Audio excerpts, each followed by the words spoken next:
Welcome, everybody. Yeah. So you can read from the title of the stream what's going on, probably. Welcome, everybody. Hope you're having a good Friday. Welcome to another stream. Welcome, Ramon, Flakes, Mirrorman, and Voimon. Welcome. So yeah, like the title says, I had been having some writer's block lately, and basically the tracks from the EP are just I'm just completely stuck again, except for one of the tracks, and that track is pretty much done. I just have to do the final mixdown, but all the other tracks, I mean, I'm pretty much stuck on. They are somewhat finished, but I'm not happy with them yet, you know, and everything I try just doesn't really make them better. So I expect a sledgehammer to break that damn block. Well, we're gonna try. We're gonna try. So yeah, I literally didn't really work on the tracks too much. I will go back to them though. I have an idea for them. I kind of know what's going on. I kind of know, I think, why I'm getting stuck all the time. But the thing was, I've been getting into touch with a few labels lately, and the tracks, they are definitely interested in releasing my music, so that's a good thing. Definitely a good thing.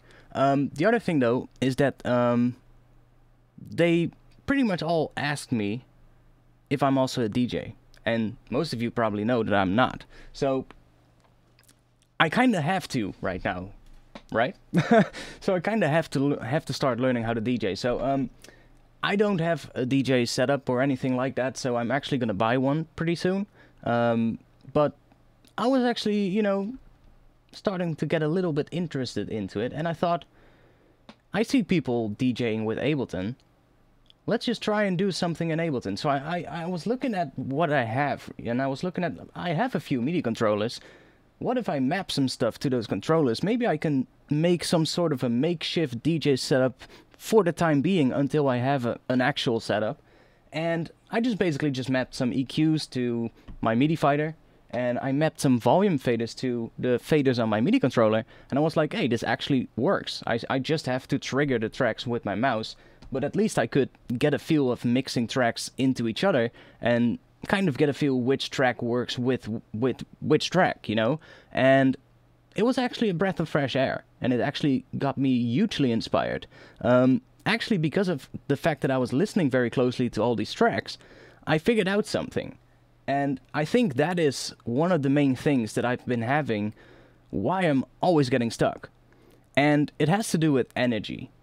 And I'll explain. So the thing is, I guess, is when I listen to my own tracks, I usually start off the drop with quite a good amount of energy, right?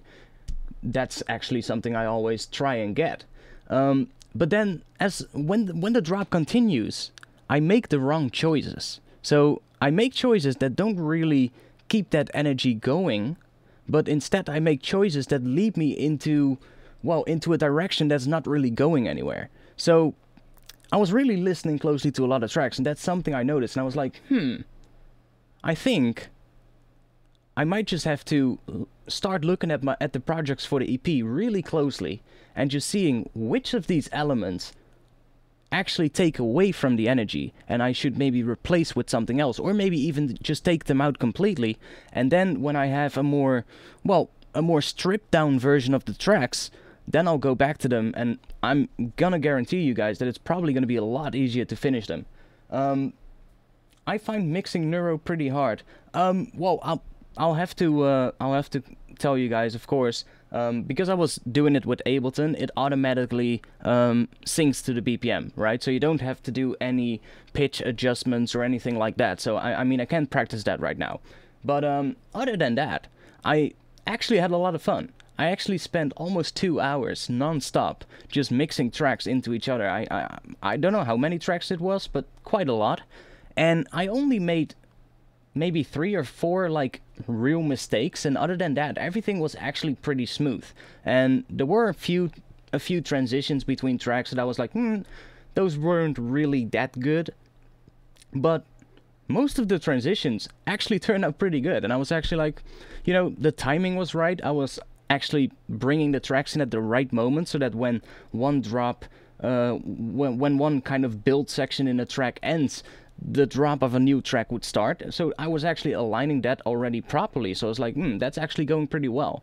So yeah, I'm looking forward to it. I'm looking forward to actually learning how to DJ, and it's gonna be great fun. And I think it's actually gonna really help me with production as well, because you just get such a better feeling for what works in a set, right? And energy is such a big part of it, because the moment that energy goes down, that's when the crowd stops dancing, right? So you don't want to have that unless it's like a real break in the set where you're gonna have like a good build-up section, and you're gonna have that little break where everybody just can, you know, just relax for a little bit. But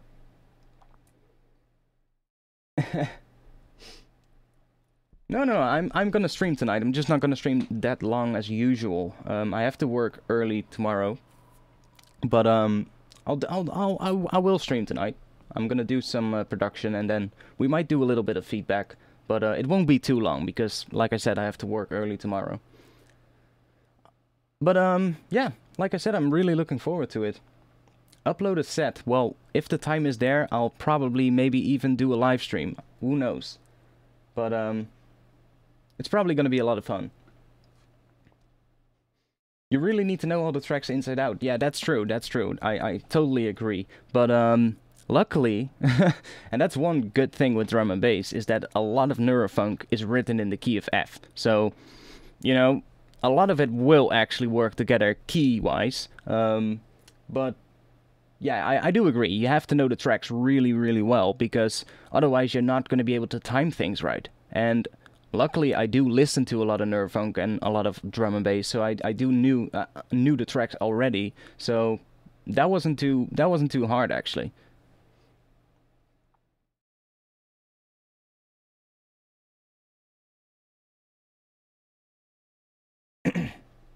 Yeah, pretty much. I agree with what you guys are saying. And like I said, I mean, for me that was the first time. I've literally touched a DJ set, I think when I was 15, and since then I haven't touched it anymore. I think it wasn't a youth center where here in my own hometown where we used to organize parties. I was actually part of the bar crew, and part of the crew that would organize the party, but I was not a DJ. So a couple of my friends would be doing that though.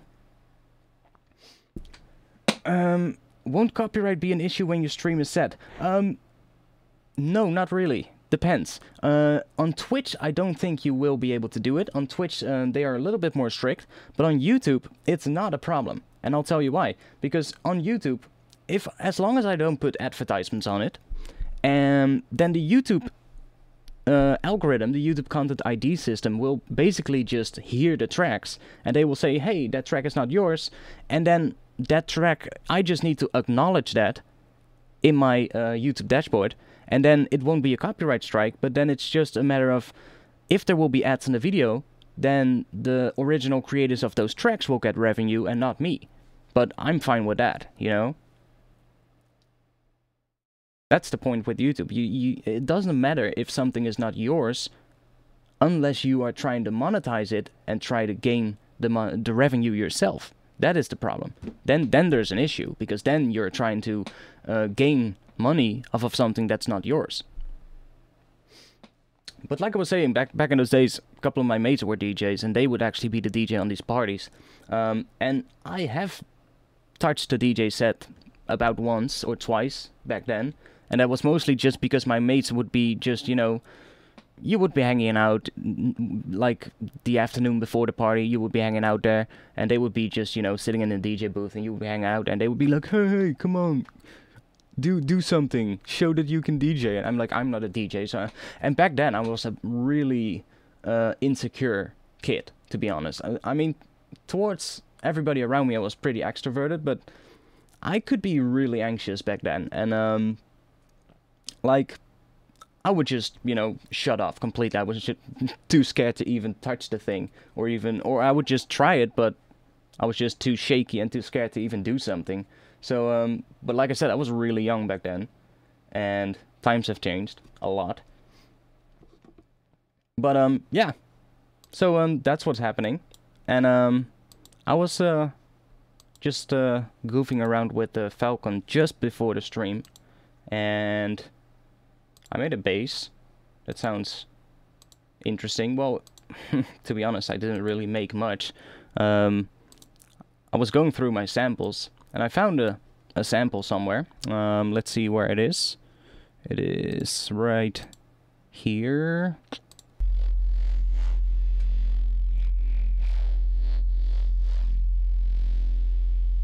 I basically found that sample, and I was like, okay, let's throw that into Falcon and see what it does. And I threw it into Falcon, put on some stuff. Let's see. Let me close that down. I have on here a UVI white, which is making everything mono, because this was actually quite stereo. Because if you look at it, you can see that the left channel is louder than the right channel, and I was like, that's kind of odd. So I basically just turned it to mono, so we don't have to deal with that. We can always make stuff stereo later on if we have to. Then I added a comb filter, and that comb filter is being modulated, I think, yeah, by this ADSR. And then we have some overdrive here, a tilt EQ, and another EQ here, and that is just basically making the sound louder. And the bass that I came up with sounds like this.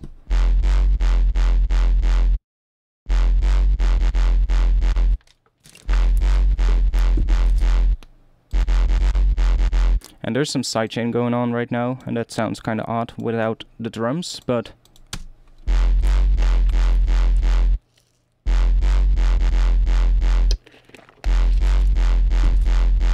so it's really not much, like I said, but that's what I started with. I had an idea for a groove, and that was kind of the rhythm that I had in my head, and I just, I was like, before I go eat dinner, I just have to write this down, otherwise I forget it, and that's what this is. So we're gonna try turn this into something good. At least that's what I think we're gonna try, and hope breaking the writer's block, because it's been going on for a while now, and I don't like that. So we're gonna see what happens. If there's any questions during the stream, then feel free to ask whatever you want in the chat, and I'll try and answer it. If there's anything you want to know or anything you want to see how I did it, just let me know, and I'll try and explain it. If you want to be part of my Discord community, then check out the invite link below the stream. It's a place where we talk about music production, drum and bass, and just anything related. And if you want to be a part of that, then check it out. It would be great to see you guys there. And that's the first one of this stream. So, there is some other stuff here. We have a drum pattern that is actually quite interesting because it's triplets. So this is actually going to be a triplet track.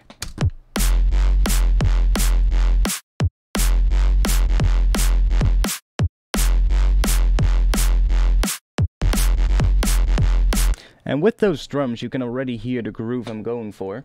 We definitely need something on the first kick drum, but I don't think we need a lot. Just a good bass step or a bass pluck, something like that. And we need something here in those transition parts. And what I want is, I think, during the second half here, I want a riser to come up, or some kind of synth that starts to rise. And then here, I want a synth to come in. Now, I was playing around a little bit with the pattern, and this is just a saw wave, so keep in mind, this sounds like absolute shit. But I was coming up with, or well, just seeing what works in terms of the notes for the synth and the groove. And I came up with this really simple pattern, actually. It's very simple, but I think it just works. Let me just play from about here. Oh wait, with the drums and the bass.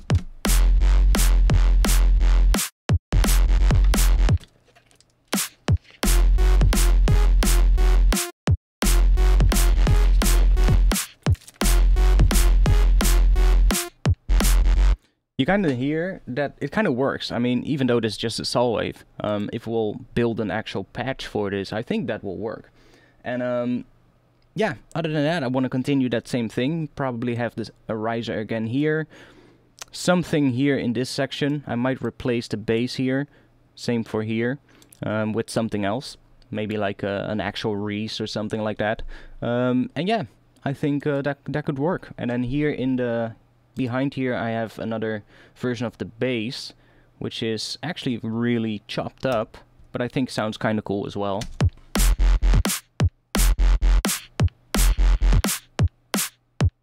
I think we might be able to use that somewhere. But yeah, other than that, that's what I have so far, and we'll just see what we can turn this into, I guess. So if anybody has an idea for what they want me to do, let me know. Or anybody has an idea of what could be cool for this track, or what could be a cool sound, feel free to just shout whatever you want in the chat, and I'll see what I can do with it. So I'll actually take that bass out here, I think.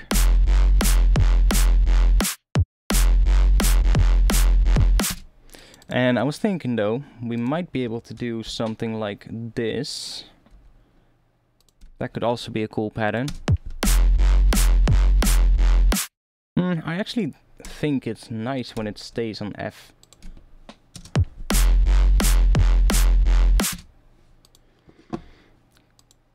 Okay, I think I'll try making a bass step for that first hit. Let's see.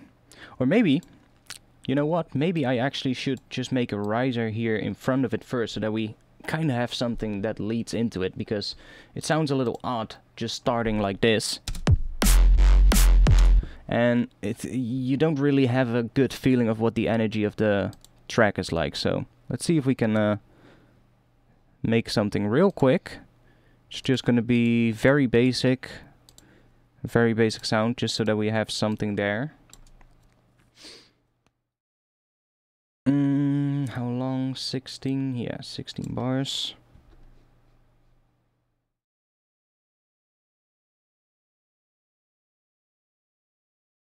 Oh, wait. I almost did something very stupid. Is this jump up? Have you gone to the dark side? I don't have a fucking clue if it's jump up or not. I don't listen to jump up, I just make whatever I want to make, and I even think like jump up and neurofunk and all those stuff, it's like so fucking similar.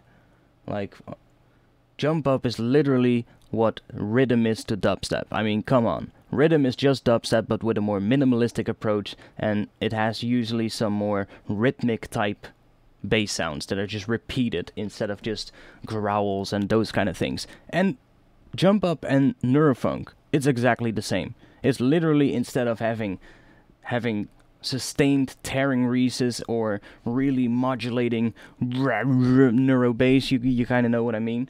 You have a more rhythmic stabby bass. But does that make it a new genre? In my opinion, not. In my opinion, it's just a different style of doing the same genre. It's all neurofunk. Heck, I would even say it's all drum and bass, to be honest. But that's just my opinion. I don't give a shit about subgenres or those kind of things.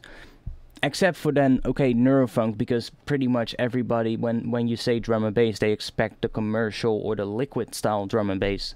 So for neurofunk, it's a little bit of a different story, because it does describe something. I guess that is kind of turning into a genre, but other than that, I think it's also similar. I really don't care.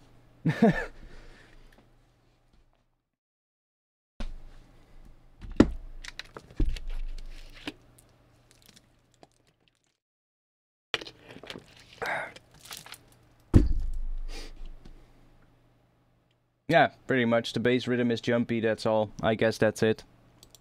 If that's what describes a genre, then we can give a lot more subgenres an actual, well, a lot more styles of production a genre name. Because if that's gonna be, if those subtle differences are gonna be a new genre, then we can keep on going, literally.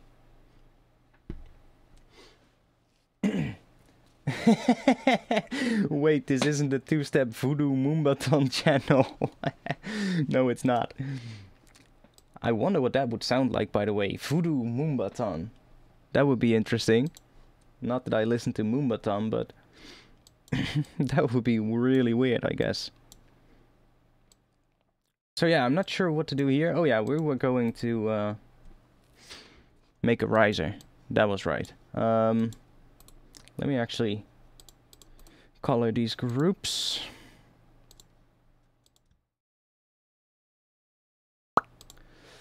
Okay, new MIDI track with serum on it.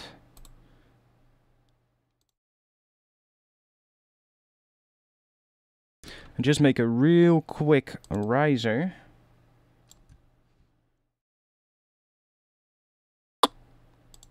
Okay, like that.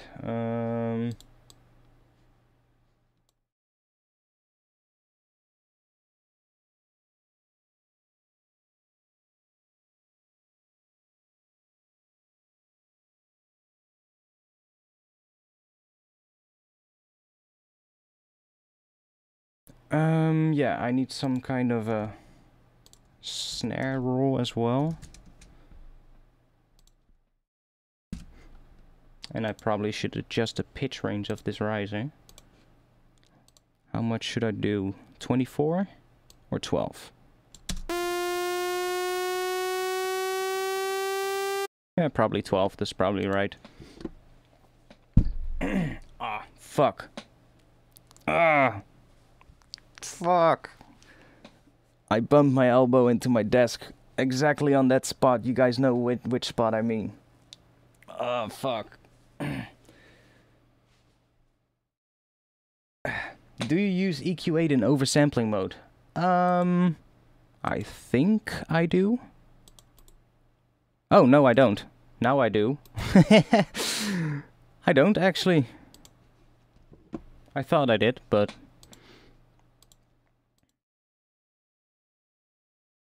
Are there more EQs? Oh, there's one more here. I'll have to change the default preset. Let me do that, actually. Oversampling on. Save as default preset. Okay, that's fixed for now. In one of your Liquid DnB videos, you showed us a short preview of your other Liquid track. Did you finish it? No, I didn't. I didn't. I haven't finished any track in a long time. And that's mostly because I've been so busy doing YouTube videos. And yeah, that's pretty much the reason. So right now I'm really working on tracks. I'm really working on finishing new stuff. And a lot of stuff is happening at the moment, actually. I can't really say too much about it, but a lot of stuff is happening, and I hope the coming few years are just really gonna make a big change. It's really gonna, well, at least it's looking very promising at the moment, so, and that's all I'm gonna say. A snare roll, we need something like that. So let's make a MIDI track.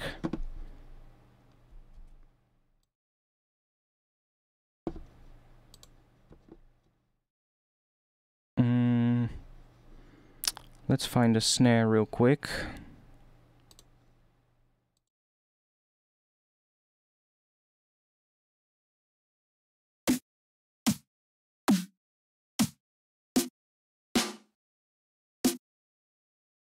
Yeah, why not?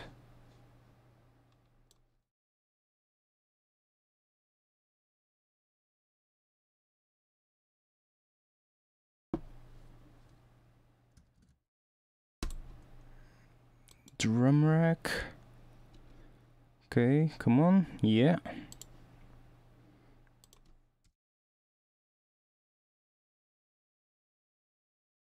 So I'm in triplets right here for this one, so that's gonna be fun. Because then we're gonna get this. Oh. That's not right.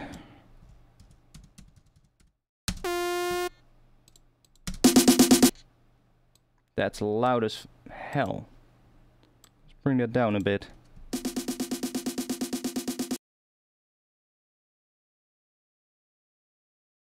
We'll probably add a filter to that.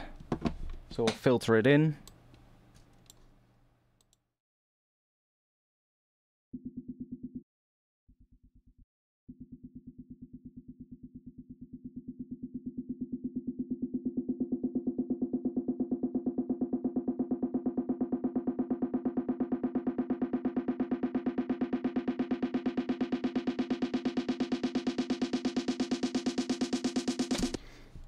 And that'll do for now, I guess. And damn, that riser is also loud. Or is everything loud? No, that was just really loud.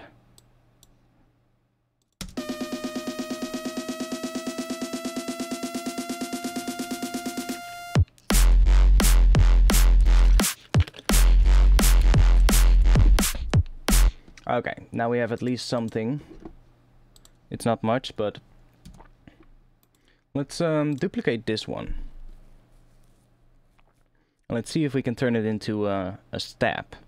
Something that is good for the first hit of the drop. So I can get rid of everything here. And I'm just going to take that first bar.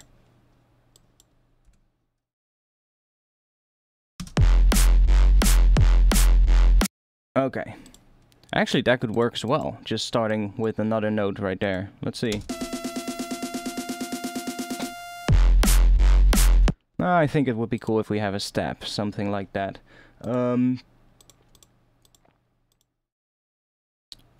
Let's open up Falcon. So I think this is being controlled here. Yeah, that is. Right? This one.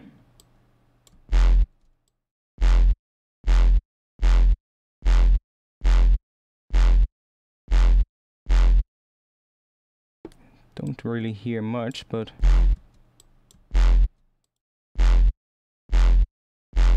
that comb filter is literally doing nothing, so I'm just gonna get rid of that because it's really not doing anything.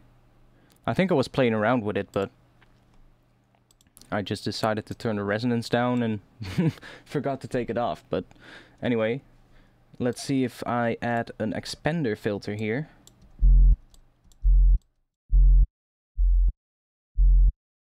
And now I'm gonna attach this envelope, which is,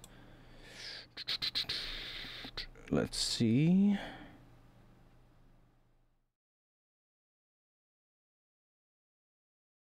think it's this one. Yeah.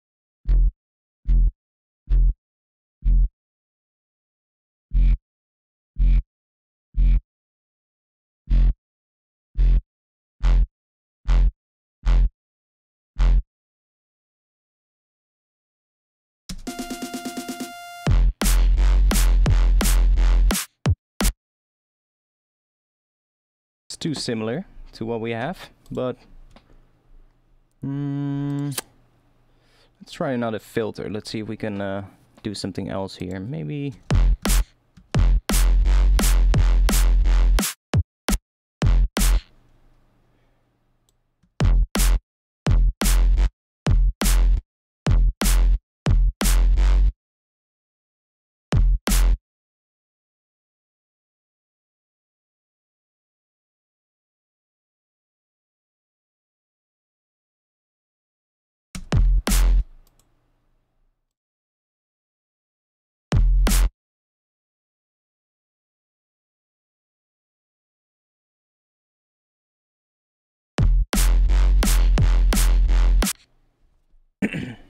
some double time heads would be cool after the first 8 bars. Yeah, probably. I haven't really gotten to that point yet. Really. It's I'm literally trying to get the groove of the bass first. I think that's more important at the moment. Percussion is pretty easy, you know, it's just a matter of adding some percussion to bring the pace up, but other than that, right now I really want to focus on the groove of the bass. 1 octave up maybe. I'm not sure if I want to do that, but no, that doesn't work.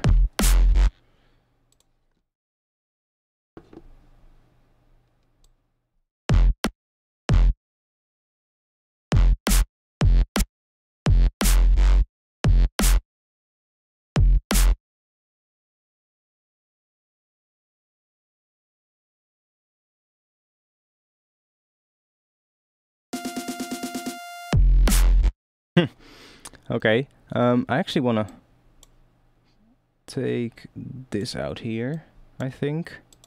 I think I wanna have a vocal there or something. Some kind of vocal sample right there.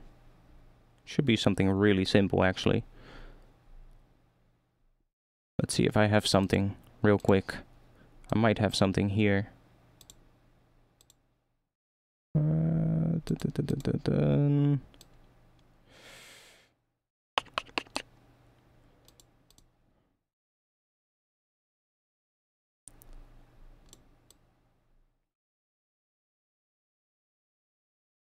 Drop it. Let's see. Where is it?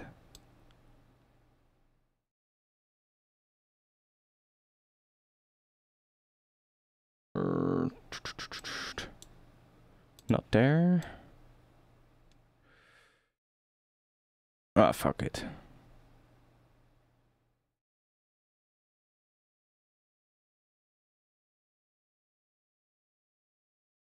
I had a bunch of samples somewhere that I already sampled. Let's see if I can find them.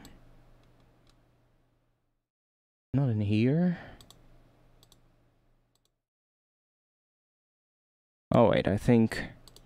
Check out the sound. Here is a rhythm even bigger than before. Nope, not that. Where are they?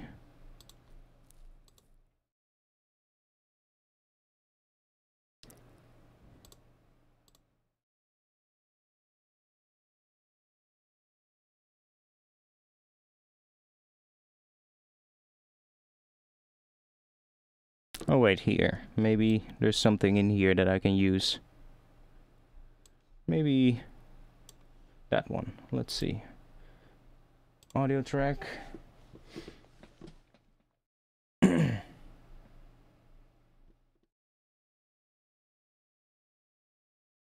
Actually, it does work with a bit of distortion. Okay, we'll try it out in just a bit. Let's group this. And call it vocals. No. What do I have today? I can't type. Bring that down.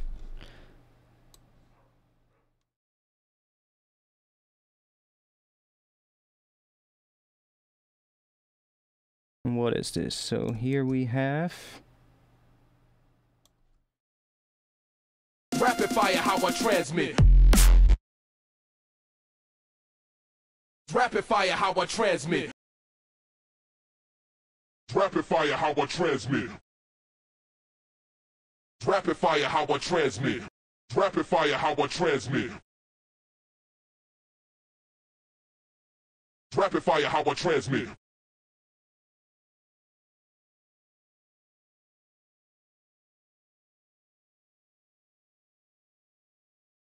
Transmit. Rapid fire, how I transmit. Okay. Let's see if we can make this work. Rapid fire, how I transmit. Almost right, I think. Rapid fire, how I transmit. I think that's almost right. Rapid fire, how I transmit. That's right. Maybe a little earlier. Rapid fire, how I transmit.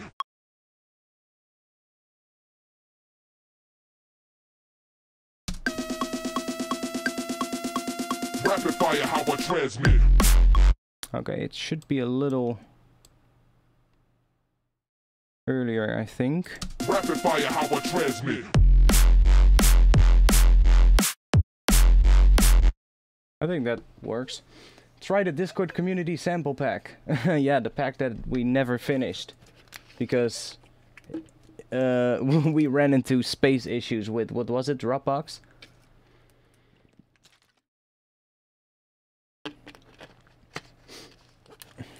Were there even vocals in there? Yeah, oh yeah, I sampled a whole lot of vocals, actually. Oh, I actually have those here as well. Where all these... He's trying to warn you. He's trying to warn... I can see you're tired. I can see you're tired. I want him to carry out my wishes. Kingston, Jamaica. Just a little tired. Promise me you won't make a will. He is inconspicuous. I've got it. I'm satisfied. Hey, I might be able to use some of those, actually. I never really looked back at them, but... Getting jittery. Every scar. Getting jittery. Oh, that actually works. That one is pretty cool. And I think it could actually work very well. Maybe not here, but let's see.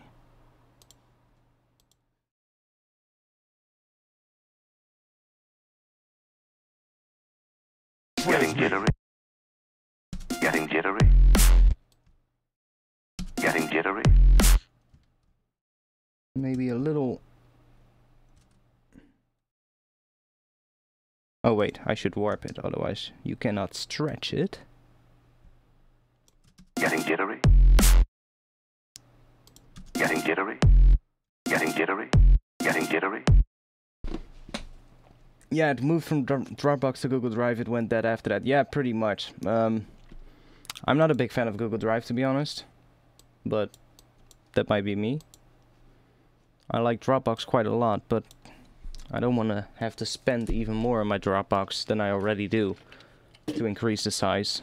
Like you know, I have a huge part of my Dropbox is being used by pretty much a sample folder, just a sample folder from Black Octopus Sound. It's pretty much all the sound designers for Black Octopus Sound, people who release packs on there get access to that, and you can use it if you are making a new sample pack. It's like filled with drum sounds, Foley, all kinds of stuff, and you can pretty much use it if you're making a sample pack.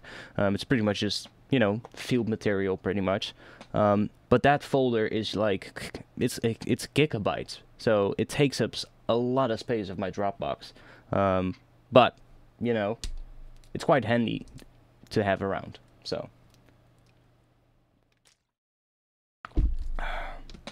I kind of like that vocal, though.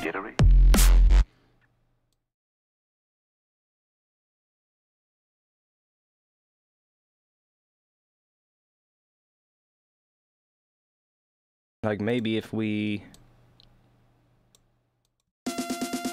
Getting jittery. Maybe not. Getting jittery. Getting jittery. Well, I'll keep that one in here as well. That might work. But like I said, there's actually quite a couple of funny ones in here. You can handle it. That one, for instance, it's the same voice. Let's put that on the same track. Wonder if they see anything strange about me. When his suspicions were passed over to the authorities, they were quickly confirmed. What's your name? What the hell's he trying to do? Show off? What is this place? What does that mean? We needed weapons. We are ready. We needed weapons now. We needed weapons now. Nah, not really. Valuable experience. This is no suicide mission. The right place at the... This is no suicide mission. That one could work as well. Let's put that on the track as well. The right place at the right time. Well, maybe. Maybe I can make something from that.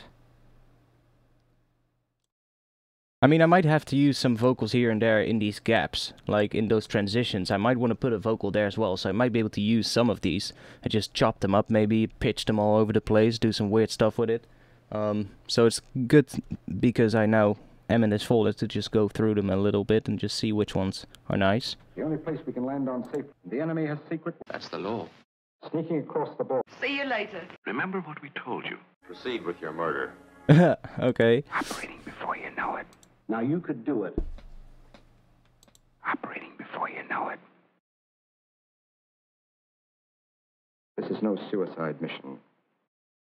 Well, I'll leave this one. Oh, I already took that one. Yeah. Good. That's the law. Sneaking across the... Remember what we... Operating before you know it. That one's quite fun too. Now you could do it. Now you could. Now what's so hard about that? Now here's an idea. Now what's so hard about that? It's kind of nice, but it's kind of fucked that it's a whisper voice, which kind of makes it sound cool too, but it's hard to get through a mix. You would really have to cut everything out. But it kind of works, maybe, so let's just keep it, though. There was one more, though. Proceed with your murder. Operating before you. That one is not really too good, so... Now here's an idea. Nobody around here stays in his room all day, unless he's sick. Or scared. That one could also work. There's actually some good vocals in here. Nice work. Nice work. Yeah, why not? Might be able to use that so if I pitch it around. My God, I think he's going to stop me. That one actually has a groove to it. My God, I think he's going to stop me. It's not in drum and bass tempo, I think. My God, I think he's going to stop me. That's in a 1/8 pattern. It's not in triplets, it's in 1/8, but it actually has a groove. If you're doing like a 1/8 pattern track, My God, I think he's going to stop me. I guess that'll work. Maybe we can warp it around to change the timing. Look. That should not be. Look. That is always useful. That should not be difficult. Instead, I'm satisfied. Then that is useful as well. I'm satisfied. I guess that too. If something frightens you, don't run away from it. Why not? But I thought he acted a little strange. Bit worried about the background noise, but I spent enough time on the other side to know my way around. I've got it. maybe, I don't feel happy about it. maybe. How? How about that? How? How about that? Too much background noise in that one. How? That how, maybe we can make that into a sound, you know? Maybe we can just turn that into like a weird sound on the end of a transition, you know? Maybe I'll just put it inside Falcon and see if I can granulize it and turn it into a weird synth sound. I could maybe do that for a bunch of these, actually. I'm actually thinking of doing stuff like that to come up with the synth sounds here and there. And not just going for like straight up synthesis, but really just taking like a sample and trying to make something interesting from it, you know? I think that could be cool, and it could be a cool approach. How about that? he is inconspicuous. He blends with... Have a bad night? He blends with his environment. Good. Getting jittery? Every scar must conform with your cover story. Correct. Blast your cover. Bad cover. Okay, well, maybe the bad cover one is also nice. Bad cover. Blast your cover. Or that one. I'll just take those two as well. And I'll see what I'll do with them. That's enough for now, though. I don't know which one of those I'll use, but I think I'll use one of those. What is your idea? My idea is the thing I have been talking about at the start of the stream. I explained why I think I get stuck a lot of times with the tracks that I've been working on for the EP. Because that's what has been going on, pretty much. So, if you want to know that, just go back a little bit in the stream, because I explained it all there. Suicide Mission. Yeah, that one was pretty cool, right? So let's see where it is. It's this one, this one. Yeah. I think I would really have to chop it up, because... Let's see. This is no suicide mission. Suicide mission.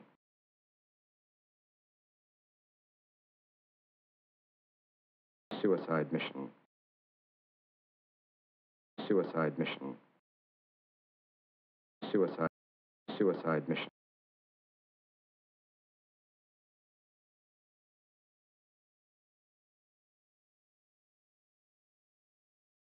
Suicide mission.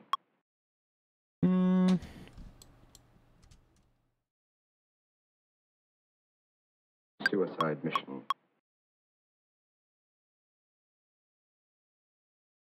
Suicide mission. Suicide mission.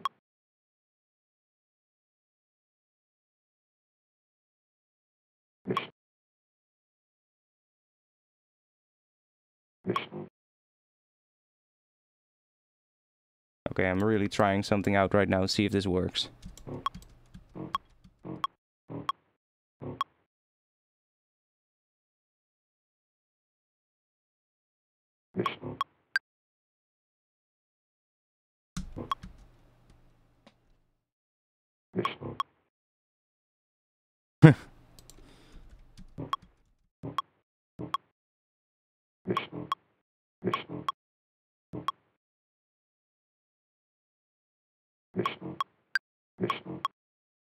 Not really working out what I hoped. I was kind of like hoping if I could pitch them differently.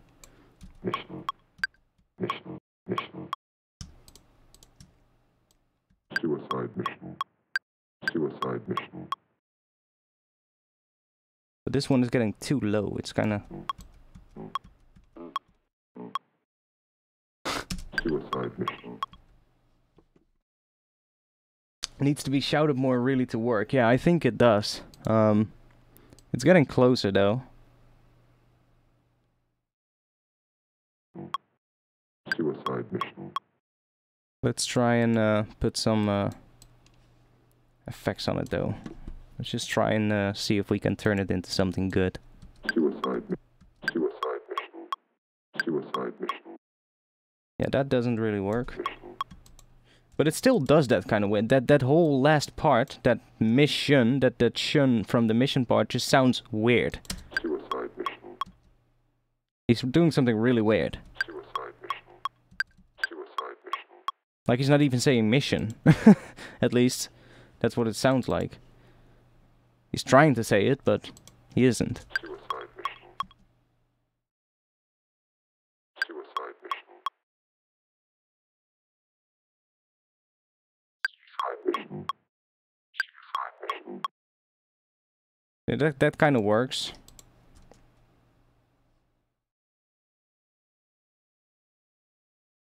I do agree that the filter movement kind of sounds nice.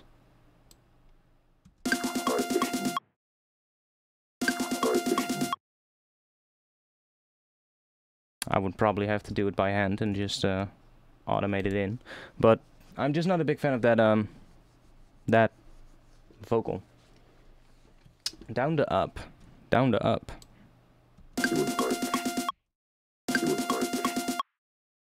That kind of maybe is a good idea, yeah. To do.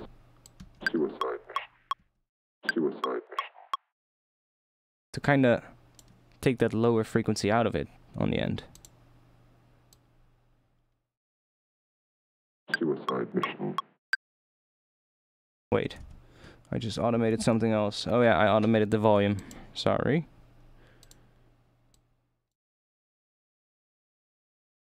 Suicide mission. Suicide mission. Suicide mission. Suicide mission. Suicide mission. Layer with a different pitch.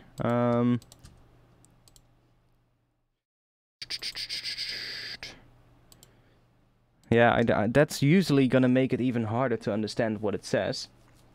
And it's already quite hard to understand, so I'll not do that for now. Suicide. And I think we should not get too stuck on making the vocal right now. I think we should work on what comes after it. We can always find the right vocal, and I have a good amount right now, so if I have like a good build up and I have a drop after it, then we can easily just start trying these out and see which one works.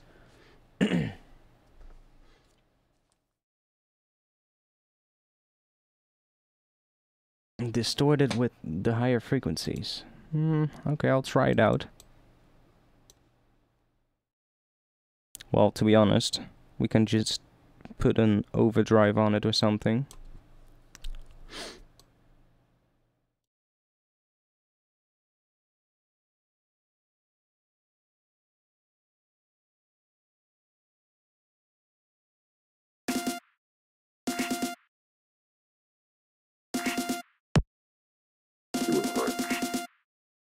Suicide.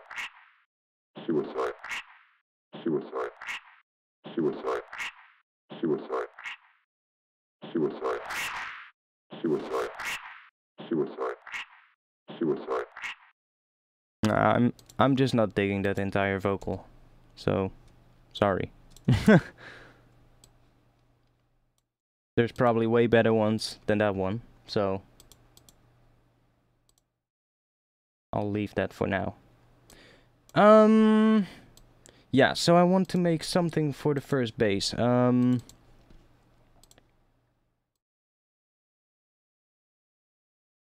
So what do we have right now? Okay, somebody was saying an octave up. But it's already different from what we had back then, I think.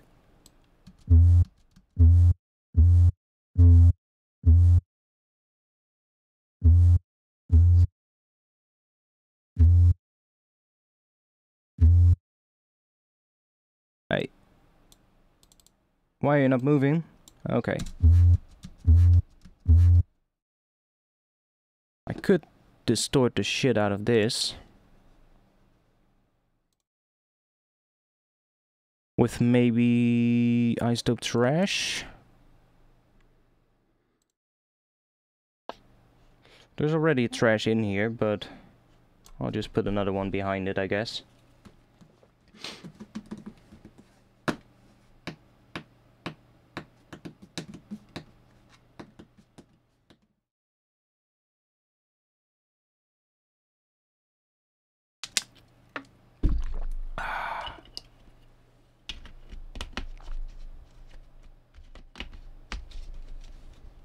Trash always takes the hugest time to load. Let's just whack this one on here first and see what happens. Okay, that really turns it to shit. Okay, that's not too bad. It's loud as shit, but we can make it work, I guess. Let's put an EQ after it.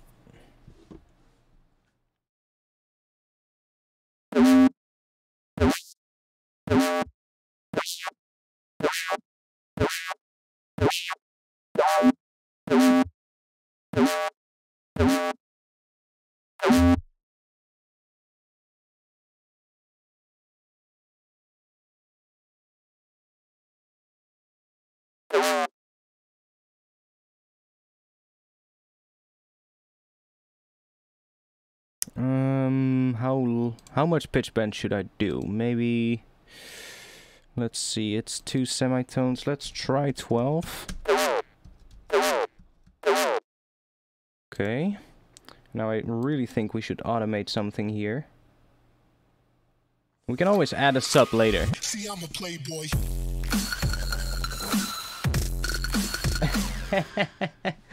Oh, I already see what you're gonna say.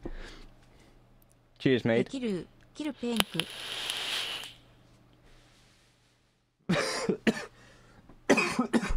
Holy shit. I put a new fresh battery in my vape.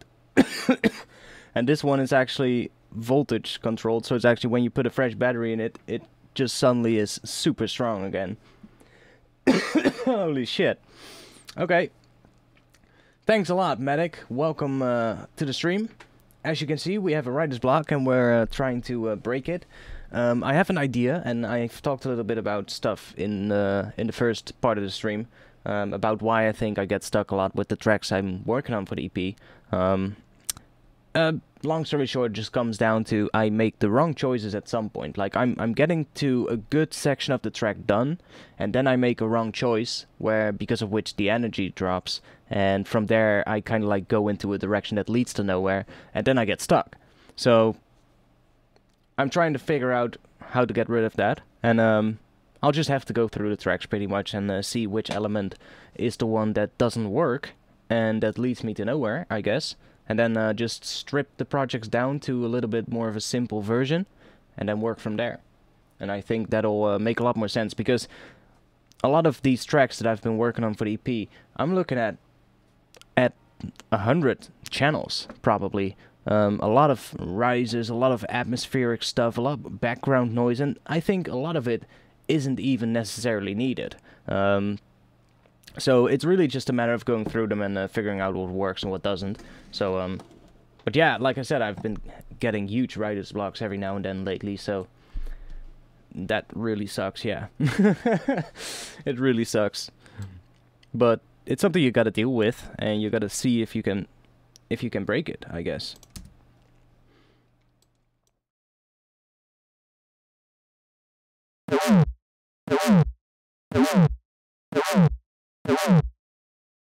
That's getting somewhere. Let's see if we...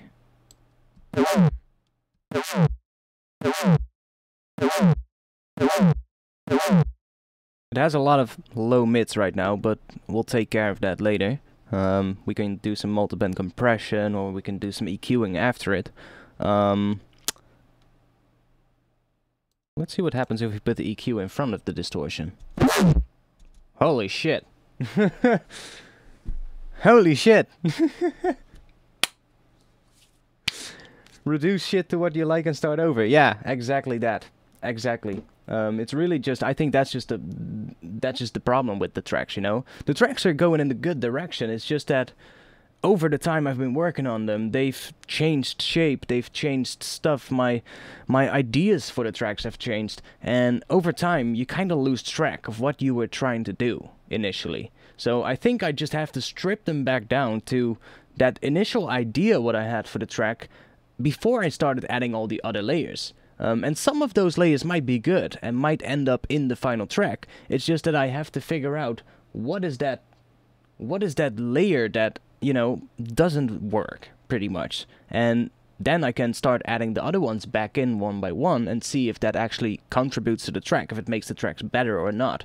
I think that's something you really have to think about. And with drum and bass, and that is something I really noticed, with drum and bass, one of the key things that you always have to remember is the energy in the track.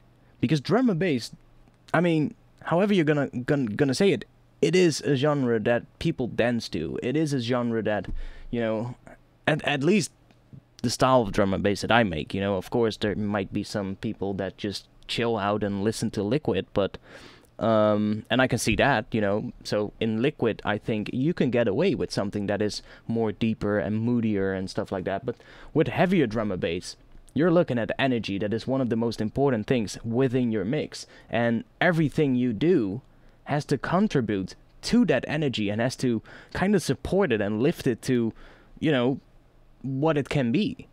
But if you make the wrong choice and the energy drops and you keep on going from there, it might lead you down a path that you don't want to walk to, I guess. So, and that's what's happening with me. It just leads me down this path where I just start adding stuff that I think is good because it sounds good with the thing that I added in front of it, but that is actually a thing that I shouldn't have done.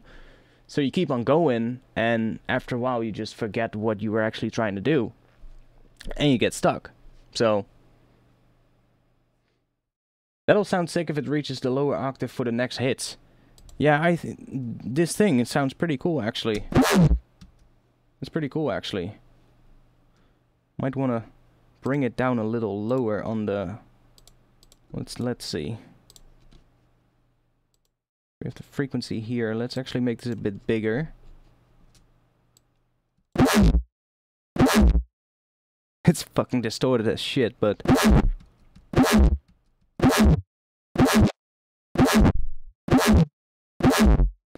But that's actually quite fun.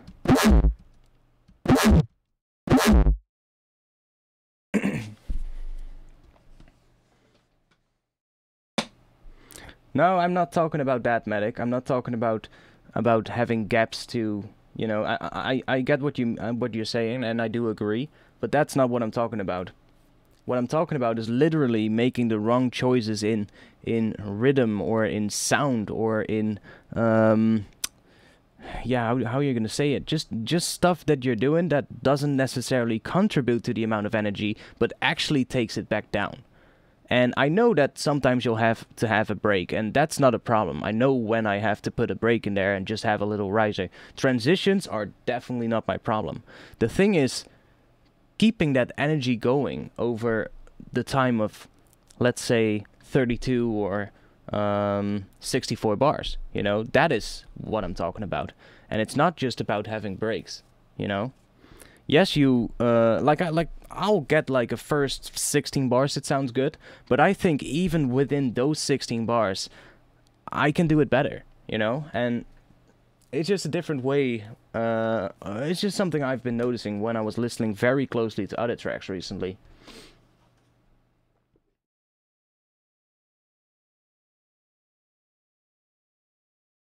And that is true as well. What Mirrorman is saying, that's perfectly true as well. You don't need to have breaks. That's true.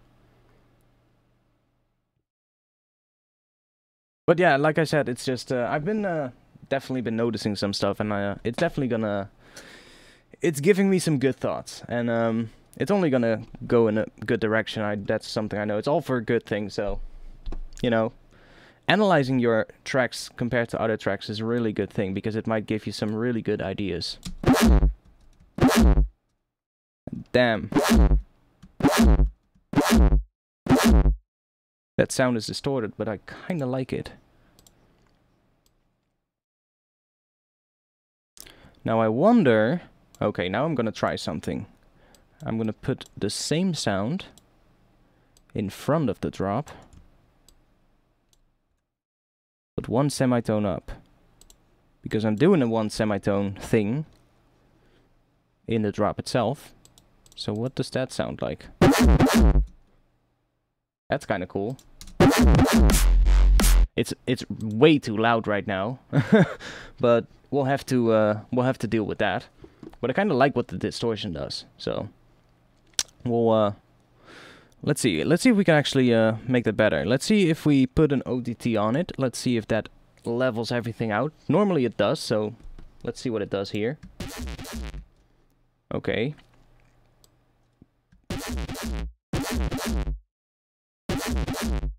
It is better. I don't want it on the low frequencies though, because I kind of like those.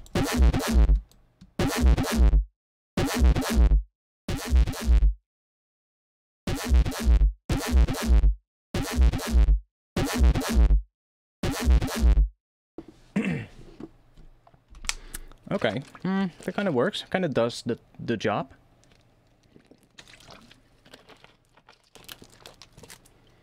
That kind of does the job. Now I'll have to distort the main bass a lot more to actually make it sound like it works together with this one, like it sounds similar. Or maybe even, there's probably going to be a layer on top of it, maybe. Because I guess this one sounds quite good already. Well, could maybe have a little distortion or something. It needs to have that same crunch that this one has. Because that one is really just nice. I'm not too sure about that low frequency on the end.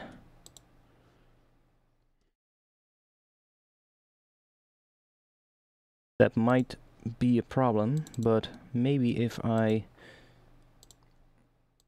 Let's just make this a little shorter, and let's do that. Let's make these a little shorter.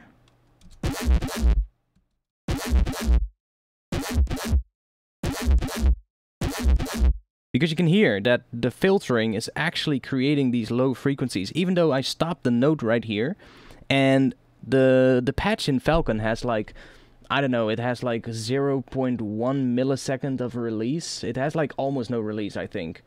It's not much, at least. Might be a little bit more than what I just said, because that is really short, and that might probably give us clicks, but... Well, we are at 3.11 milliseconds release time, so that is absolutely, well, pretty much nothing. Yeah, really nothing. And, I still can hear that the sub just continues throughout these gaps right now. The sub just continues, so... That filtering is actually creating sub, so I can just make these notes a bit shorter. And because otherwise, the sub here is gonna extend even further, and it's gonna extend into this first bass sound, which is gonna throw the amount of energy off as well. Resample, oh yeah, of course, definitely. Definitely resampling this at some point. Maybe I'll actually do that now.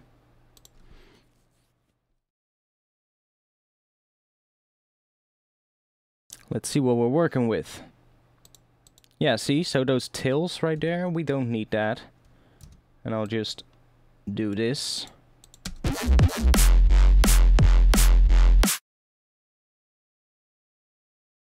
And I'm thinking, like, how does it sound right here?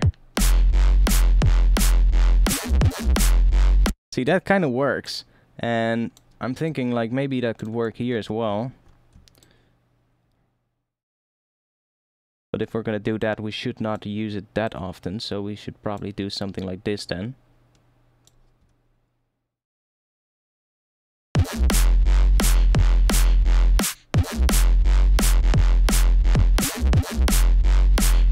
Yeah, that's going somewhere. Yeah, that is definitely better.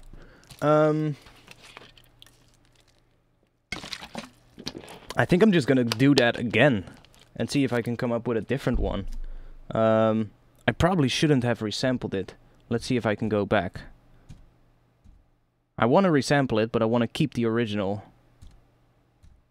so that I can make different versions of it and see if I can make different ones. I think it's loading the patch right now because it's taken a really long time to do something. Yeah, okay, good. I did click and I did go back one more time. Let's see. Okay, yeah, I went all the way back to the freeze. Good. Let's duplicate this track.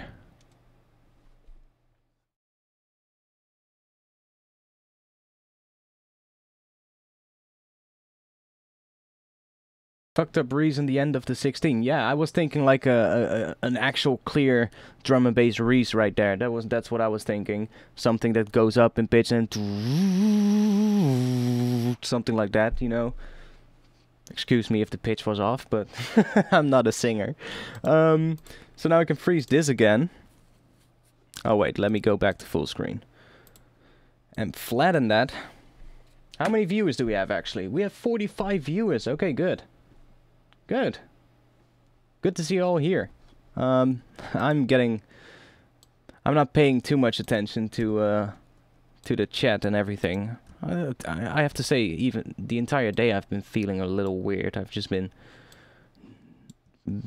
not really doing much the past day, but now let's do that here.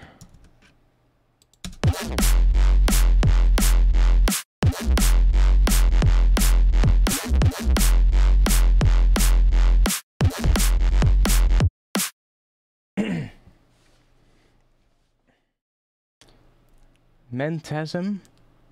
What is mentasm? Good to be here. Hope you're well, dude. Oh yes, I'm doing great. I'm actually doing very well. It's just that the tracks I'm stuck with, the tracks from the EP, but that's gonna change soon. That is actually the only thing that is not right, you know. Other than that, everything is going pretty well lately.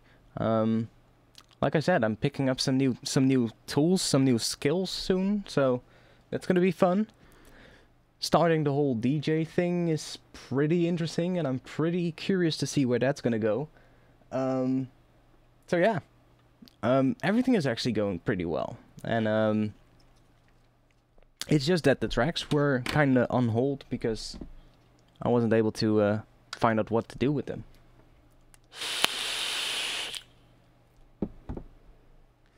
Mentasm, classic gnarly drum and bass sound. Google it. Google it. Well, I'm not gonna play it, but I'll Google it for now. Oh, Mentasm. Wait.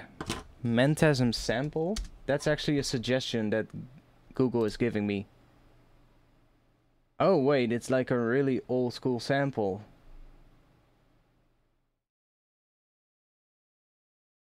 I might even know the track, actually. Mentasm test. Somebody... Oh, it's kind of like a Hoover sound. Okay.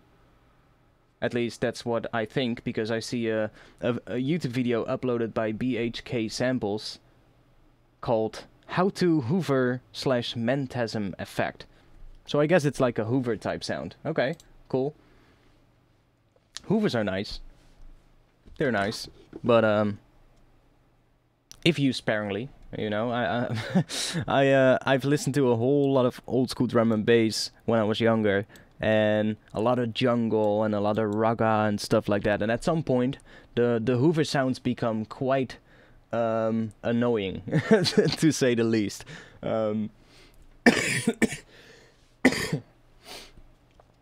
But they can be nice, definitely, if used in the right place. Let's see if we can make another one of those bass sounds, because this one sounds pretty cool. Let's see if we can do something else, something similar to it. Let's see, we could probably also set this up as a monophonic patch, give it some glide time. Let's try and make some really fucked up ones.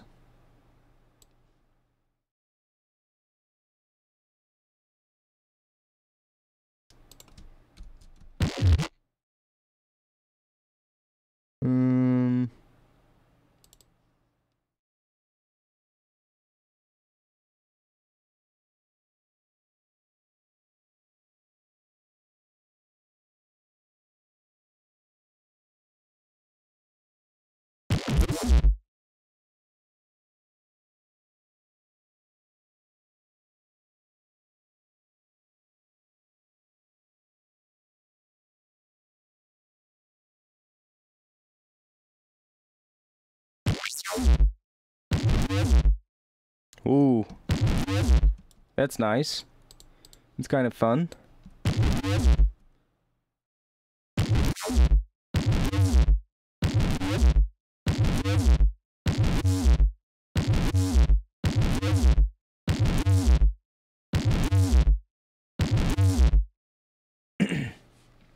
You've got some overlapping bass there. Oh, probably. I don't give a shit right now.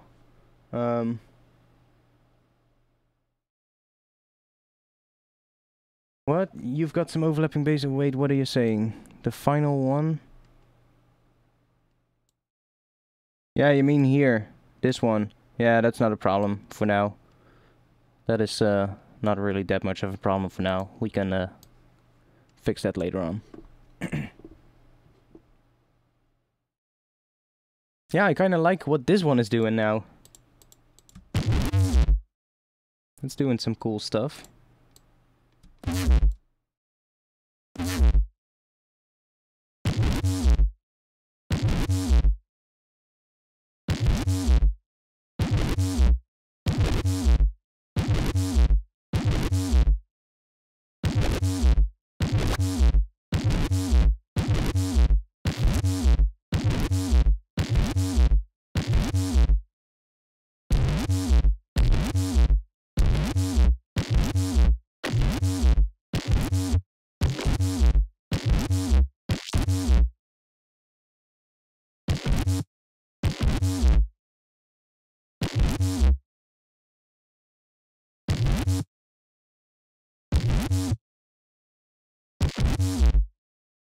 Yeah, why not?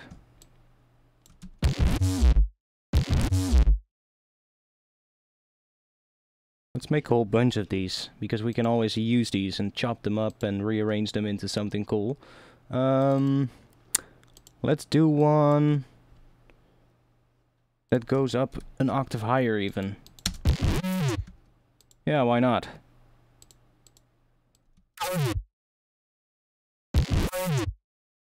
Whoa, why not? That's definitely nice. Okay, we've got another one. Okay, I feel this is turning into a sound design session, but I think that is a wise choice, because we are at the starting point of a track. We have an idea. We just don't know... we just don't have all the sounds to fill it up yet with. So, doing a bit of sound design right now is actually a good choice. Care to share how you're using camel fat? In this one, I'm only using it for the tube distortion. That's literally what I'm doing. I'm literally adding 17% of tube distortion with camel fat. That's only what it is. Like, if we go back in the chain, you can kind of understand why I did it. Oh wait, I already went past camel fat. Camel fat is right here. So, before camel fat, I had this, which came out of isotope trash. Let's see.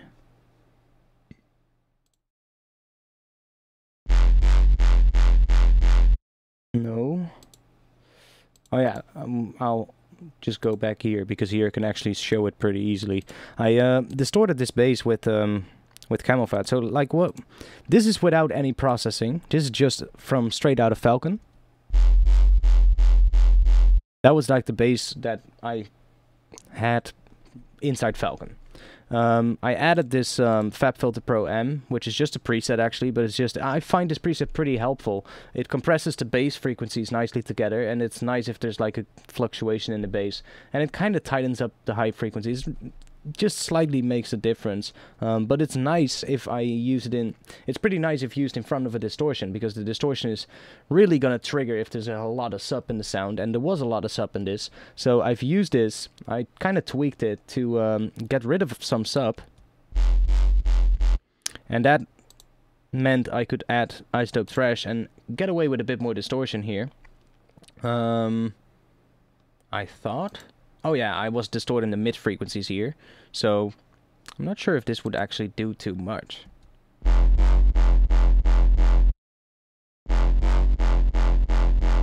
It kind of gets rid of some sub, but it's kind of good, because here I'm actually dipping out a lot of mids again, so that kind of gives the idea that there is more sub. But then I felt it was a little bit lacking some volume. So I just added isotope trash, or camel fat, with the tube distortion here. That's the only thing. And that just really makes it nice and loud. But I still think we need to put some more work in this sound.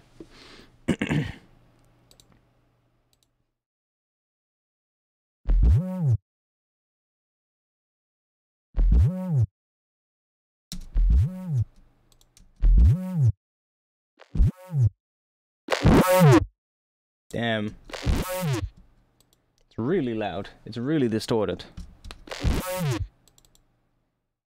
Maybe even too distorted.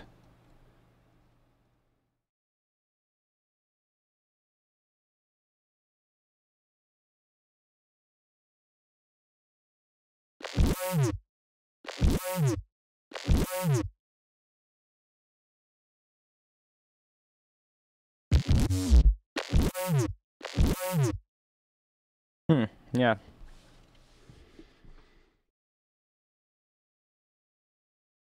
Just toned it down a little bit. Guess that's gonna be good. Okay. Should we make some more? Yeah, probably we should. I probably want to do some with a little bit less pitch movement.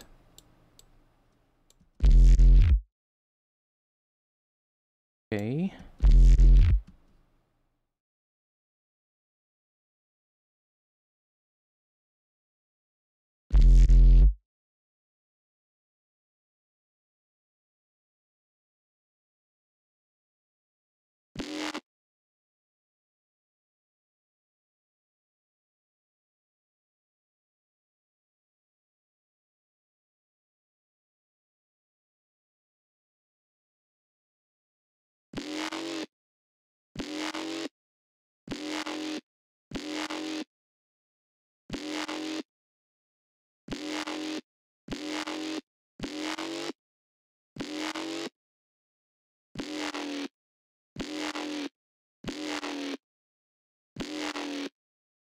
Kinda like that.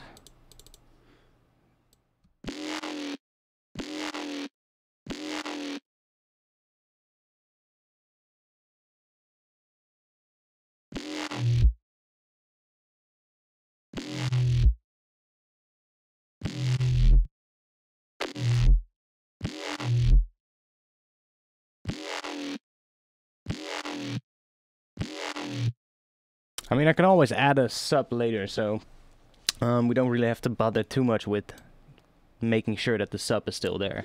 We can always layer it up with a sub, so that's not going to be a problem.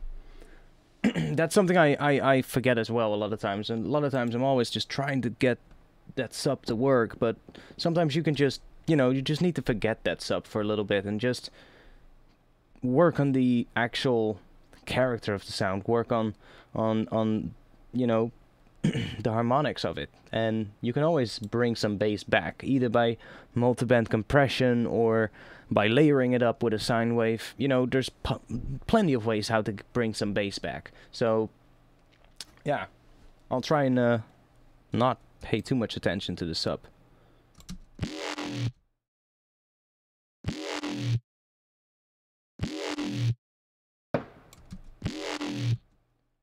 Fireworks outside? Okay.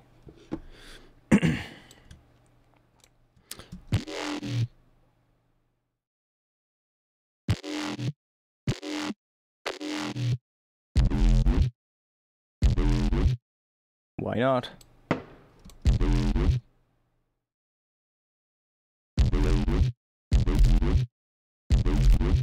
That distortion, or that resonance, is really changing what the distortion is doing, which is quite fun.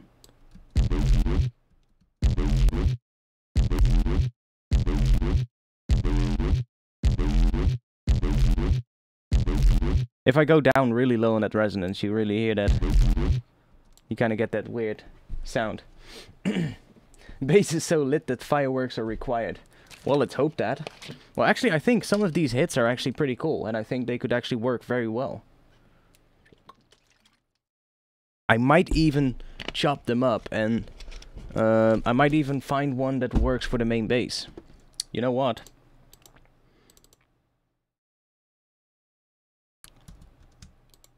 Let's try this out.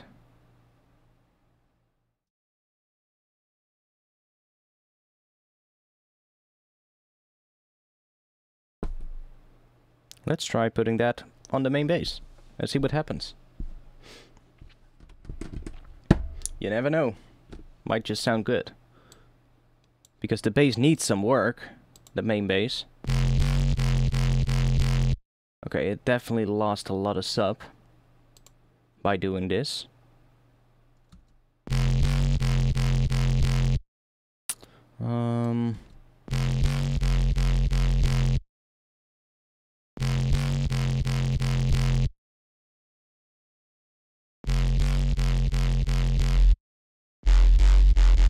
See, that amount of sub, that's what I want to keep.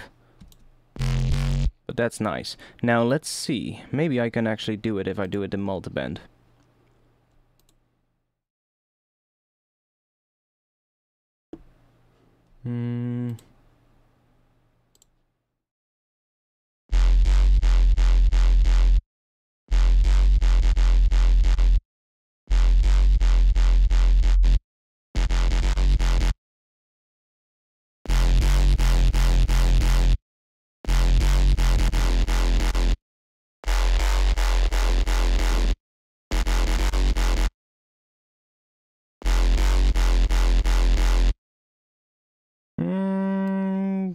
A bit better.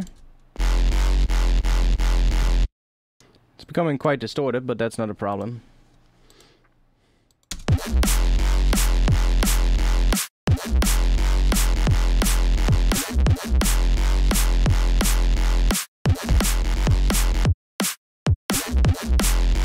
Yeah, I mean, that kind of works better. It's better than what it was, at least. I mean, we had this. I do kind of like the amount of sub in here, so I might have to bring some sub back after we've done this distortion, but it's way heavier though. Let's see. If I turn this on. So I don't want to do too much compression here.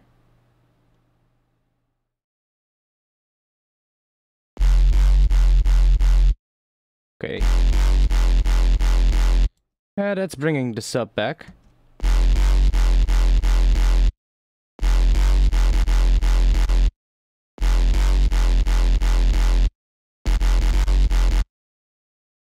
That's bringing some sub back. It's getting a little loud right now, so I might want to put a limiter on the end, just to control that.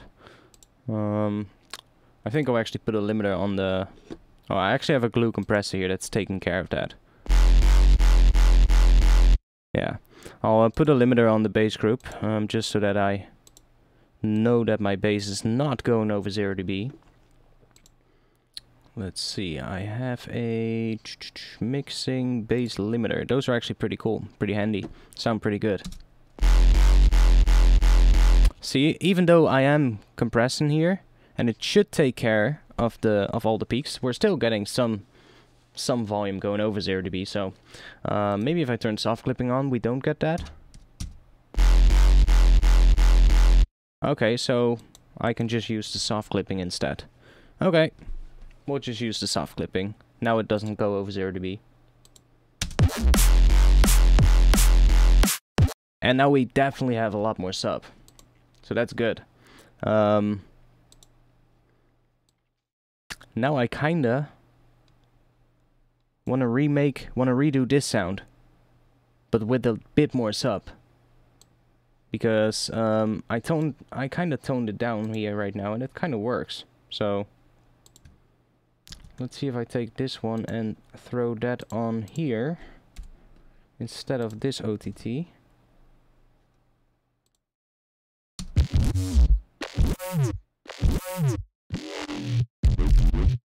Yeah, I mean, I can use those. What is the chat doing? Not much. Very ulterior motive. That's a name I haven't heard in a while.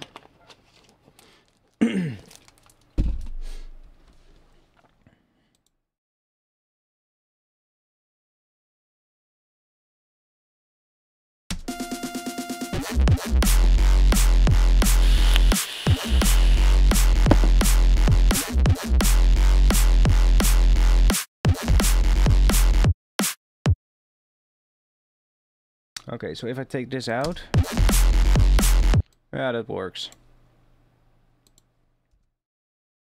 And I do think I want to take that bass out here.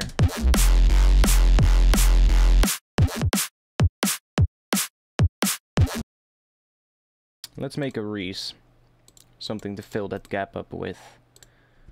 Bum, bum, bum, bum, bum.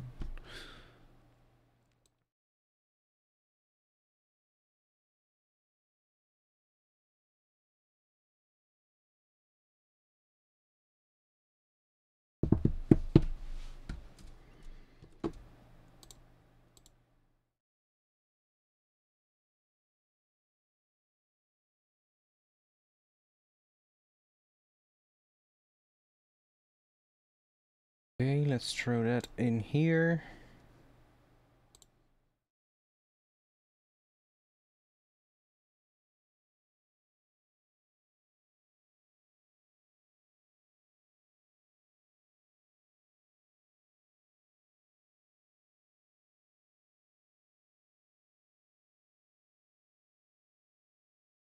And let's make it monophonic, give it some glide.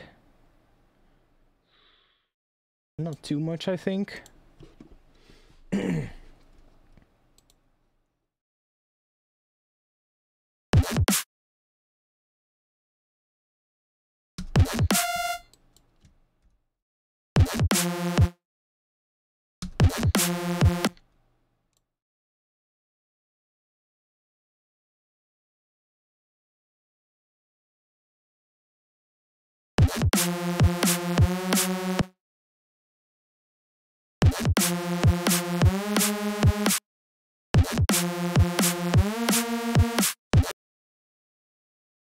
Seeing which pitch works.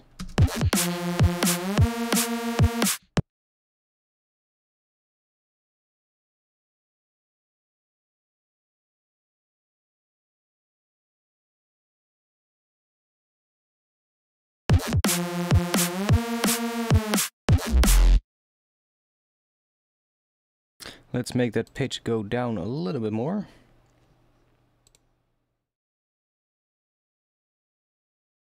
Let's do 12.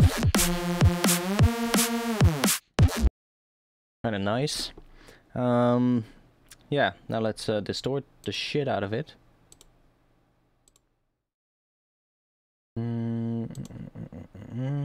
Let's try the wave shaper. I don't really try that wave shaper too much.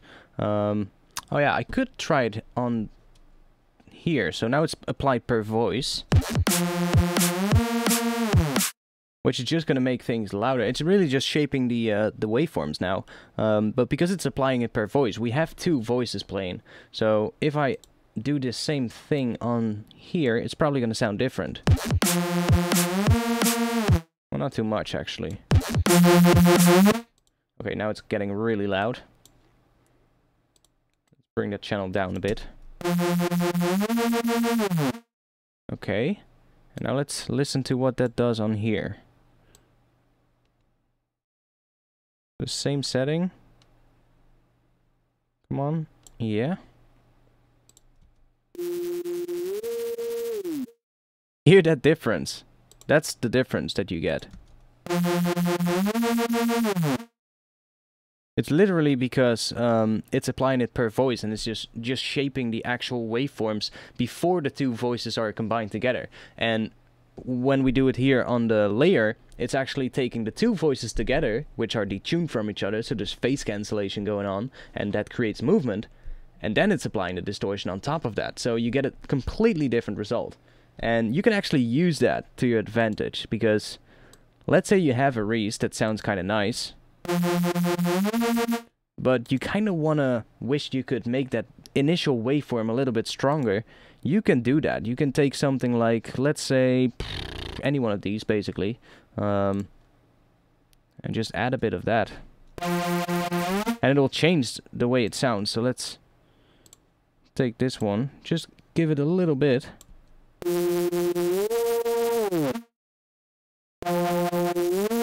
Maybe the wave shape is not the right one.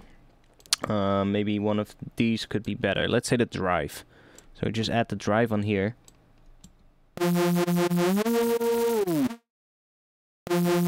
I guess it's also affecting what this is gonna do, so kind of makes it sound weird, but it's interesting to play around with these effects and see what they do on the different tracks, on the different spots in Falcon, because you can add effects in 3 places, so it can give completely different results.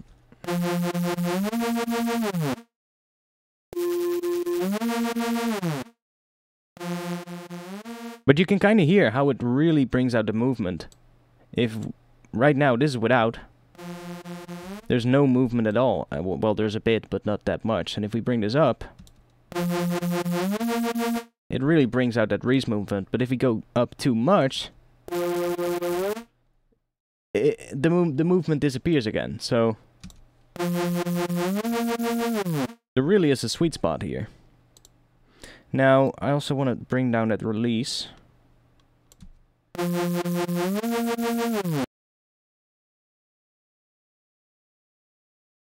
And now the detuning will affect how fast it's gonna go.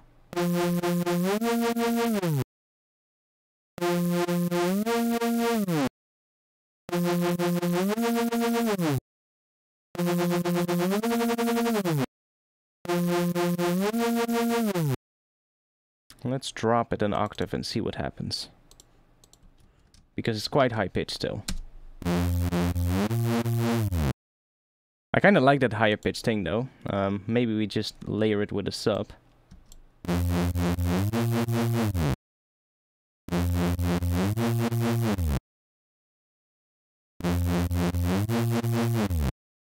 I kind of like that higher pitched one.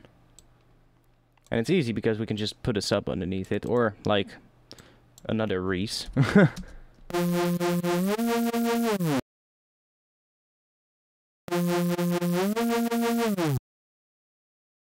How about a third note after the second that is lower than the first, but...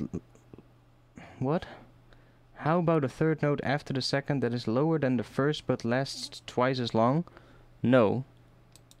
Because then it would extend into the next phrase. That's not gonna work.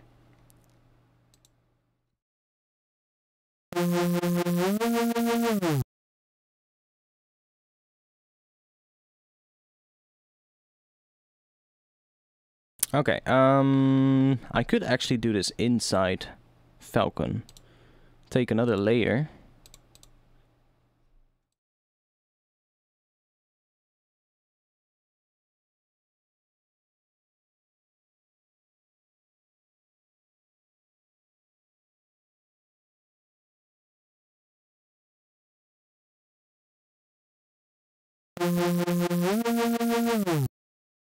And I could just try and put another layer underneath this. Just take another saw wave. Okay, should do that in the mapping here.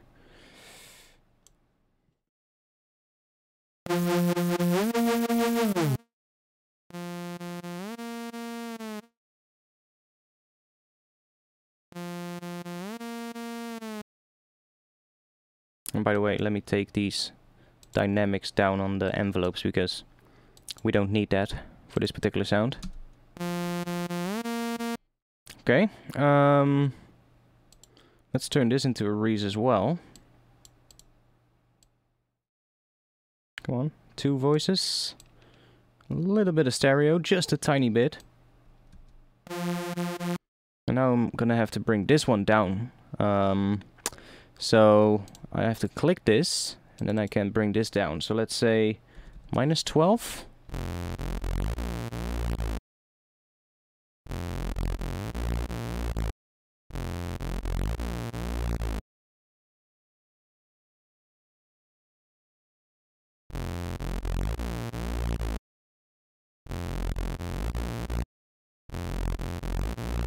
Now I might have to try and I might have to try and match the speed of this oscillator with the other one, which might be difficult, but let's put a filter on this one first. So let's take the UVI filter for now.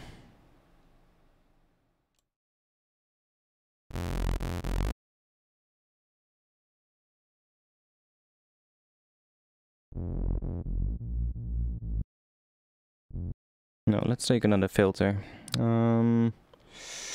Maybe the analog filter.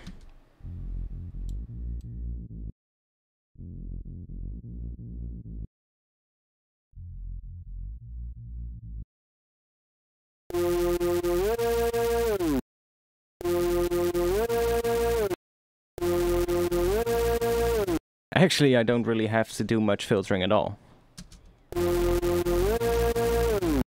Just have to try and make this work.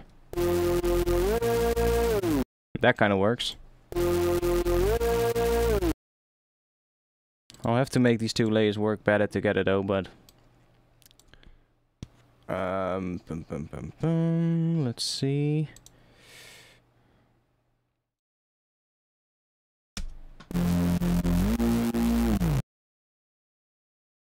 I kind of like when it's up an octave here.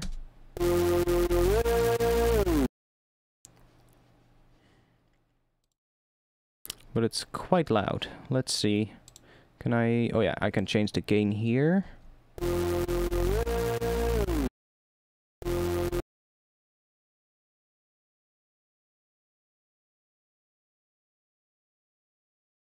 But I'll have to think, like, what are we doing here with the bass? Which notes are we gonna end up on?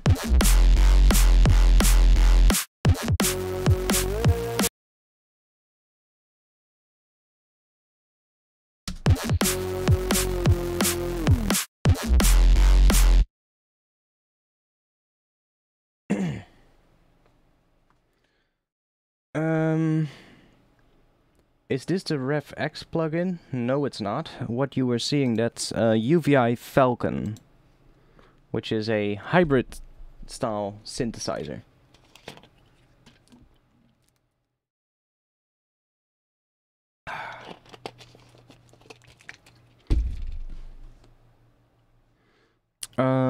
Yeah, now I can put some effects on these together. So let's start with some drive maybe.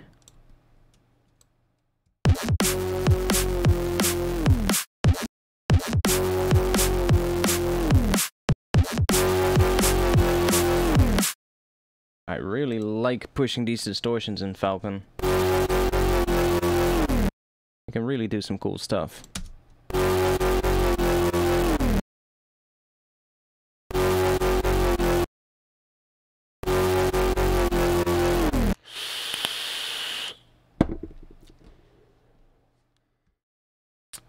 I kind of like the analog crunch as well. That one sometimes sounds pretty cool. Already that sounds way better.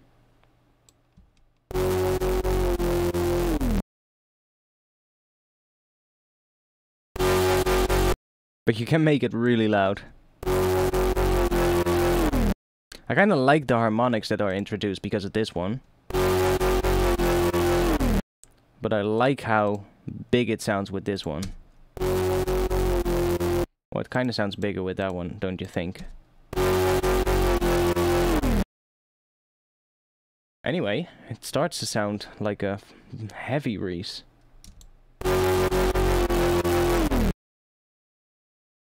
It's layer 1 or layer 2? I'm not sure. Layer 1.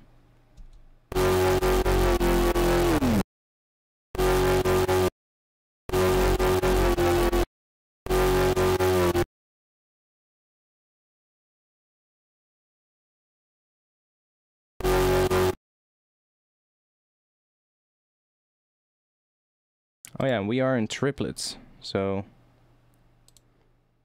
I should probably extend this one to there.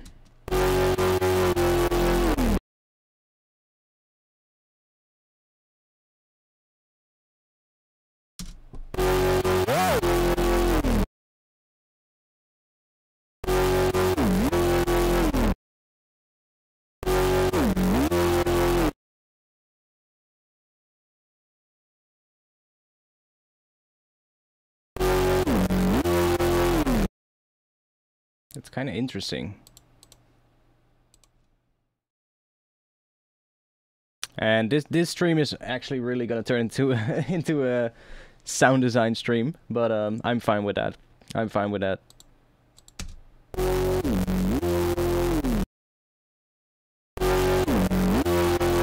I really like how big it sounds with that one. Let's put an equalizer after it. Actually, this one is really helpful. The tilt EQ. Like if you have a sound that you're making and inside Falcon, and you either have too little bass or too much bass, this one is really helpful. You can just literally just do that, and then you have a frequency knob. So you can literally take out a bit of bass, or let's say I want to add some bass and reduce the mids and highs in at the same time. So like for instance, it becomes quite harsh, so maybe I want to do something like this. It's not even that big, like you can see. Right now, this is only 3 dB, so...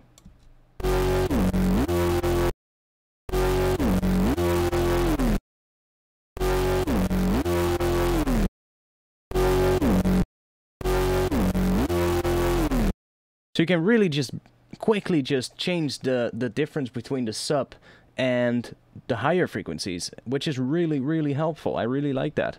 I never really used tilt EQs, but I came across it right here in Falcon. I was like, hey, what's that? Tilt? Let's try it out. And I put it on here, and I was like, oh wait, a tilt EQ.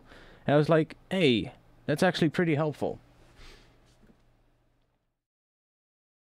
This Falcon synth sounds tasty. Yeah, it definitely does. The thing is with Falcon that I think is just so powerful is just that it combines so many different things together, you know? Like normally you would have like it's not as like you get a lot of stuff, you know? You get FM, you get wavetable synthesis, you get regular synthesis, you get sampling because it's a full-fledged sampler as well. You get granular samplers. There's drum synthesizers, there's a whole bunch of stuff. So it's actually, and it combines all of those in one plugin, which is why they call it a hybrid plugin. And that is, I think, combined with the over 80 effects that they include, it's just, it makes it like a really powerful tool. It's not like, you know, like it's not a replacement for let's say, other synths. Like for instance, you have, I see videos on the internet, and I also see a lot of people asking me these questions. It's like, does Falcon replace Serum? Or does Falcon replace Contact? You know, stuff like that. Which one is better? But that's not the case. Falcon is completely different from, let's say, Serum. Falcon is also completely different from Contact. And that is, I think, what you should remember when you look at this plugin. for instance, the wavetable synth in here is not as featured as the one in Serum. Serum goes way deeper on the wavetable synthesis part, but this one combines it with a whole bunch of other stuff together in one plugin. So they do different things, and the same goes for like Contact. People would say, is Falcon a better sampler than Contact? It's not really a sampler. It does sampling, but it does a whole lot more. So the power of Falcon is not in how good it does everything that it does, but how it combines everything together. And that is, for me at least, as a sound designer, this is really, really helpful, and you can do a lot with it that otherwise would probably take you quite a bit of time to do, you know? And the greatest thing is, of course, because everything you use in here can be modulated by the same LFOs and by the same envelopes. No need to use Max for Live LFOs to route to route one LFO to different plugins, because that's what you otherwise would have to do. You would have to take stuff like Max for Live and take the LFO and route it to a couple of different plugins that together achieve the same effect. And both ways work, but I have to say that I'm a big fan of what Falcon does. It's yeah, like I said, it's not like it's doing a lot of new things. It's opening up possibilities though, that's for sure. But it's not like it's doing a whole lot of new stuff. It's not like it's some magic plugin that gives you some completely new ways of making sounds. That's not the case. It's just, it does a lot of things and it combines them together, and that's really, really cool. Yeah, so, oh yeah, we were working on the Reese. That's actually a pretty cool Reese.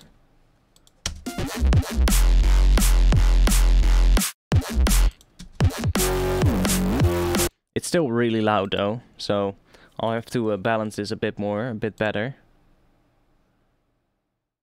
I'll need a regular EQ now, because it's quite loud in the mid frequencies, so I bet if I do something like this, it's already gonna sound better. See, that's already a lot better. Maybe a little bump in the low mids here with this one then.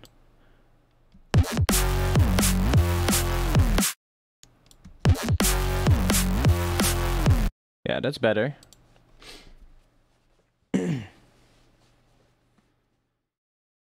God damn, that drop bass is so tasty. Thanks a lot. It's getting somewhere.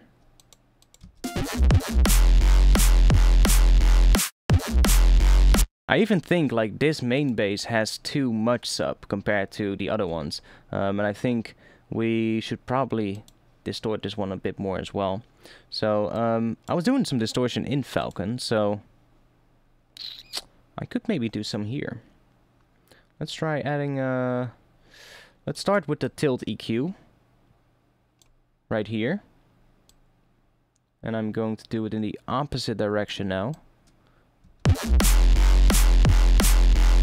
We're actually going to reduce sub and increase the mids and highs.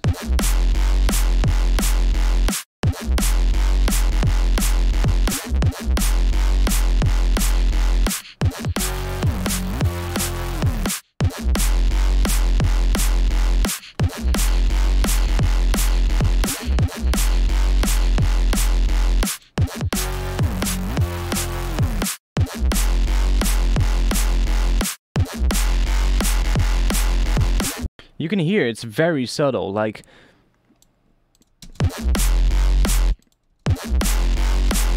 it does take out quite a bit of sub, but it's quite subtle. It's not like it has a huge range. It's really like a mixing tool, tilt EQs, and it can definitely help to just quickly fix level issues between different frequencies.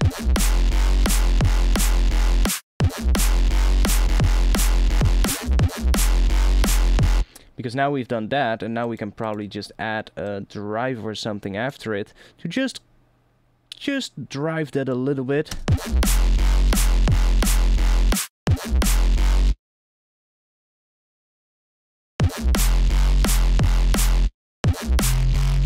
We can go all the way if we want.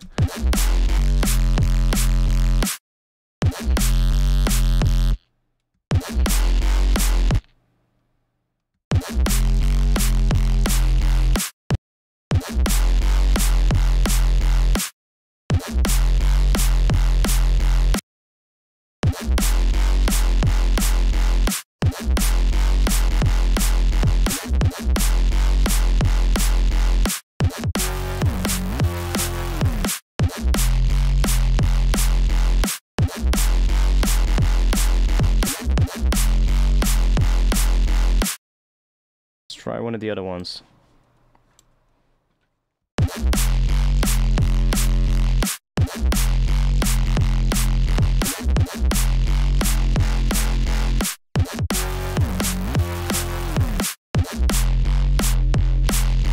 Okay, that one is not really what I want. Maybe the analog crunch.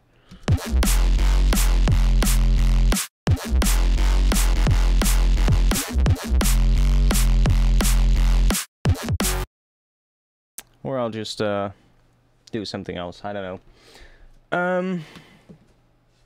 Falcon, never heard of it. Who's it by? Falcon is made by UVI. UVI makes Falcon. I'm making the bass face here right now. Nice. Hello, the chemist, welcome. I actually have quite a bit of people watching from Twitch today. Interesting. Normally I have never that many people watching on Twitch. Fun. How many are there on Twitch actually? Let's see.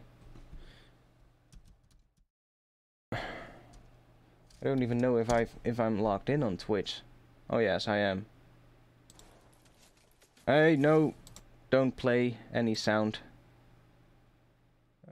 Dashboard.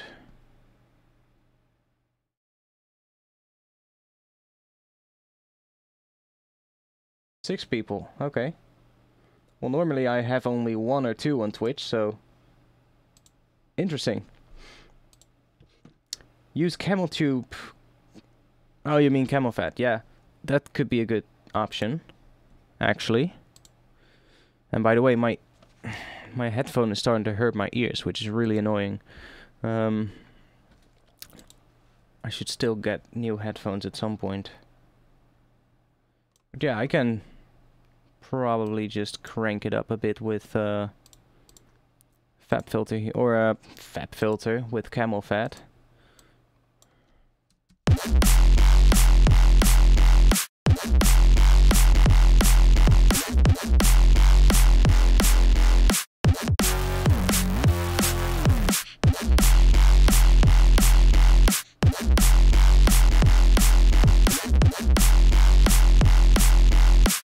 Yeah, why not? AKG 712 or A scans. Yeah, I use the AKG K240s myself, so I mean, I'm pretty happy with these, to be honest. The sound's pretty good, but every now and then, after like long sessions, I do have to say, like the top of my ears tend to start to hurt, like right on the top of the ear. Now it might have to do with the fact that I have an earring in the top of my ear, but I have to say right now it's only on my left ear, so maybe that is because of it. Let's see, maybe if I just twist it a little bit so that we don't have that metal ball on the side of my ear.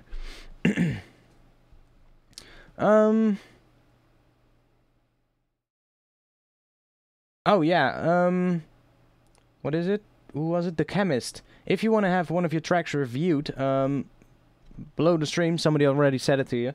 Below the stream is my email address. You can send me tracks. Clip it or SoundCloud is usually preferred. And please, original tracks. Don't send me like remixes or stuff that uses like an a cappella or anything like that. And just yeah, send me a link to your track, and I'll do a little feedback session on the end of this stream. So I'll actually give you some feedback. And yeah, I still have to figure out, by the way, a new way of picking people at random. So for now, we're still gonna do it just in chronological order, how I get the emails, and then yeah, I'll see you on the end of the stream. So it's 10 PM right now. I might actually, you know what? Maybe we'll do some feedback right now. I don't have that much longer to stream, so if we start doing feedback now, we can at least do 1 hour of feedback. So yeah, let's do that. Let me fire up my email box.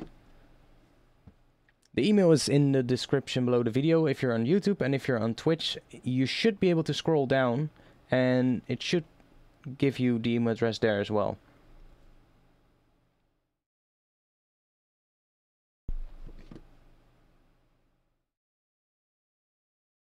Let's see, do we have ones already? Oh, nice. No tracks so far in my email box, so if anybody wants to, you can send a track right now, and you will be the first to be played on stream. So,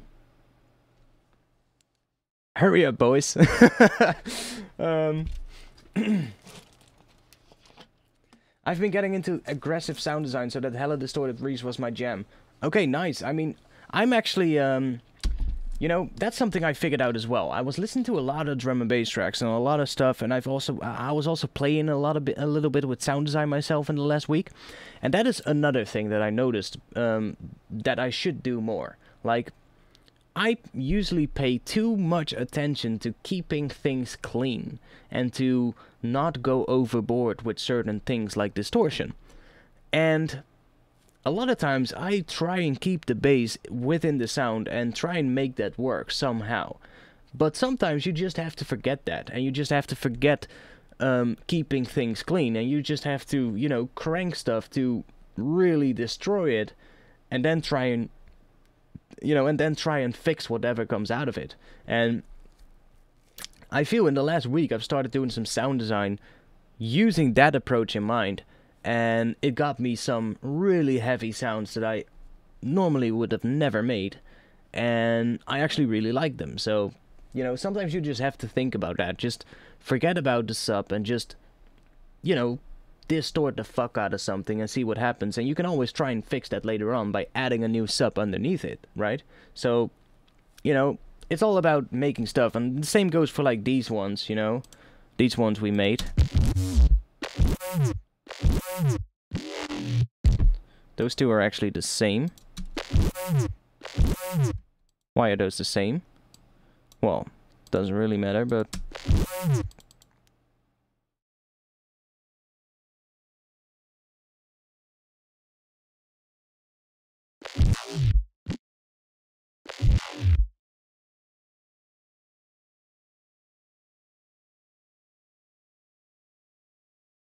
Let's try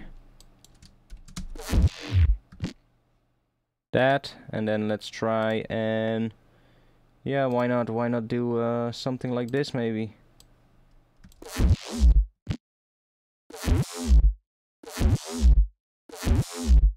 Why not? Now we have a different one. So yeah, you know, like making those, I really don't really pay attention to the sub on this one. Like, the sub is going everywhere. Same with this. There's like very little sub in some parts, and other parts there's a lot of sub. That one as well. That one has almost no sub. It has no sub. Which doesn't matter, we can layer it with a sub.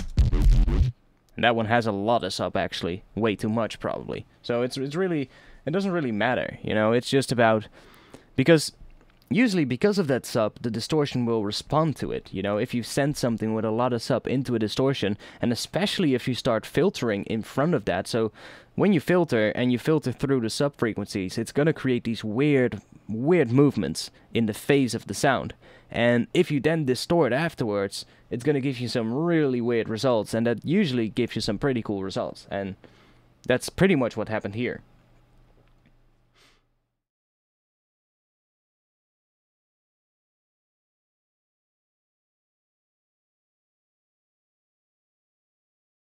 Okay, people are sending in tracks. Good. Yeah, I'll have this one on Play-Doh for you guys right now.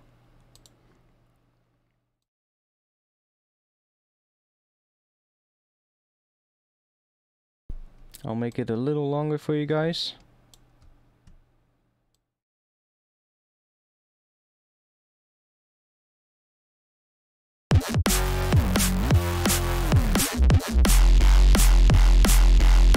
Yeah, okay. I'll make it a little longer so that you guys have something to listen to. I'm gonna take a little bathroom break, And then we're gonna get into a feedback session. So I should be getting some tracks in now. Holy shit, you guys are on it. Okay, the chemist was first. He was quick. But you guys are all quick. 6 tracks. Okay, I'm gonna try and do all these 6 tracks in 1 hour. Or at least do a good amount of them. But 6 emails. So I'll be back in just a little bit, and then we're gonna get into the feedback. And I'll play it from here so you guys have a little build up.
Yeah, this is gonna be fun, this track, though.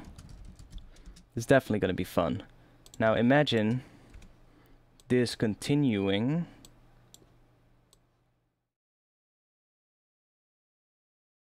Imagine that just goes on, and then some kind of a synth comes in here.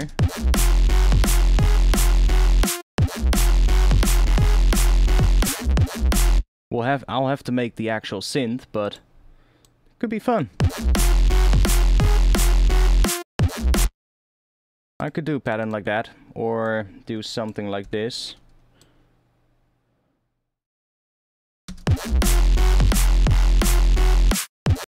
Something like that.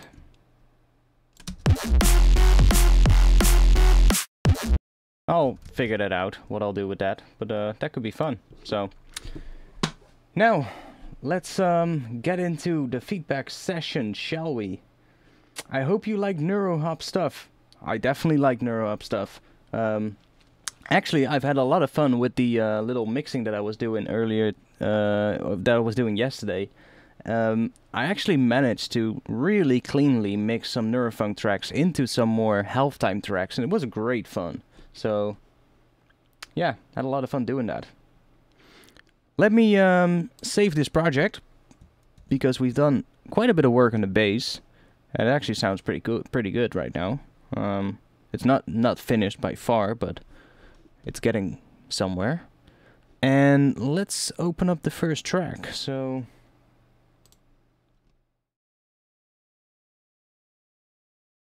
we have a Clip It link by The Chemist.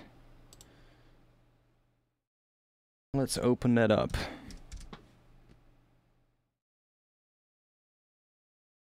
HCC 5 is the title. Let me switch to my other view. Dun, dun, dun, dun. Feedback view. It's a pretty long track, but worth every second. It's my first take on ambience in a bass-heavy composition. Okay. Okay. I'll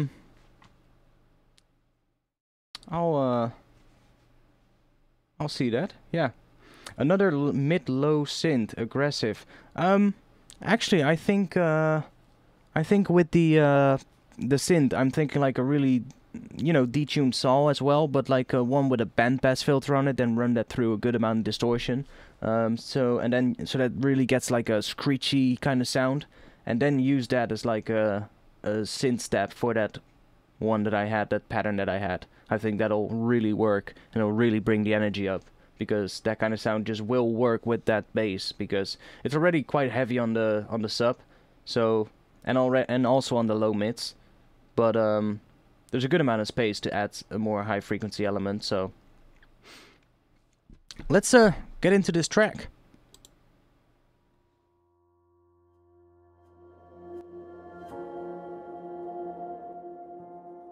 Come on. Somehow the volume slider jumped down again.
I can see this working on Inspected, to be honest. To be honest, it sounds great so far.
Well done.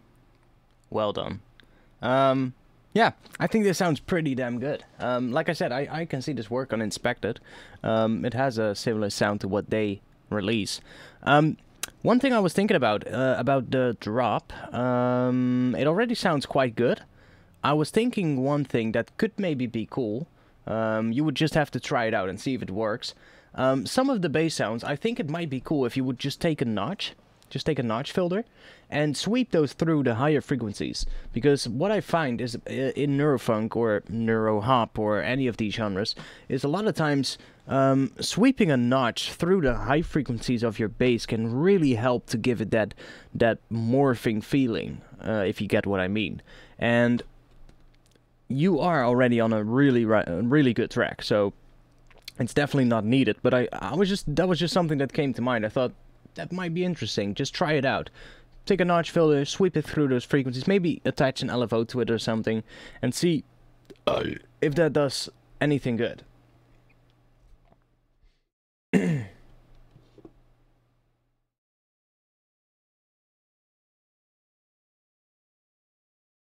Yeah, indeed, like not the warping phasing sound like when you warp an audio file in Ableton, but yeah, like that as if it really warps, really, I don't know, like it almost twists around, you know, you get what I mean. Cohen Sound did a lot of that when they did the Ace and the EP with Asa, whatever you want to call him. They did a lot of that stuff as well. They had quite low-pass basses in a lot of spots, but then when the mid-range would come in, you could definitely clearly hear those notches on the bass just sweeping through it to really give it that movement.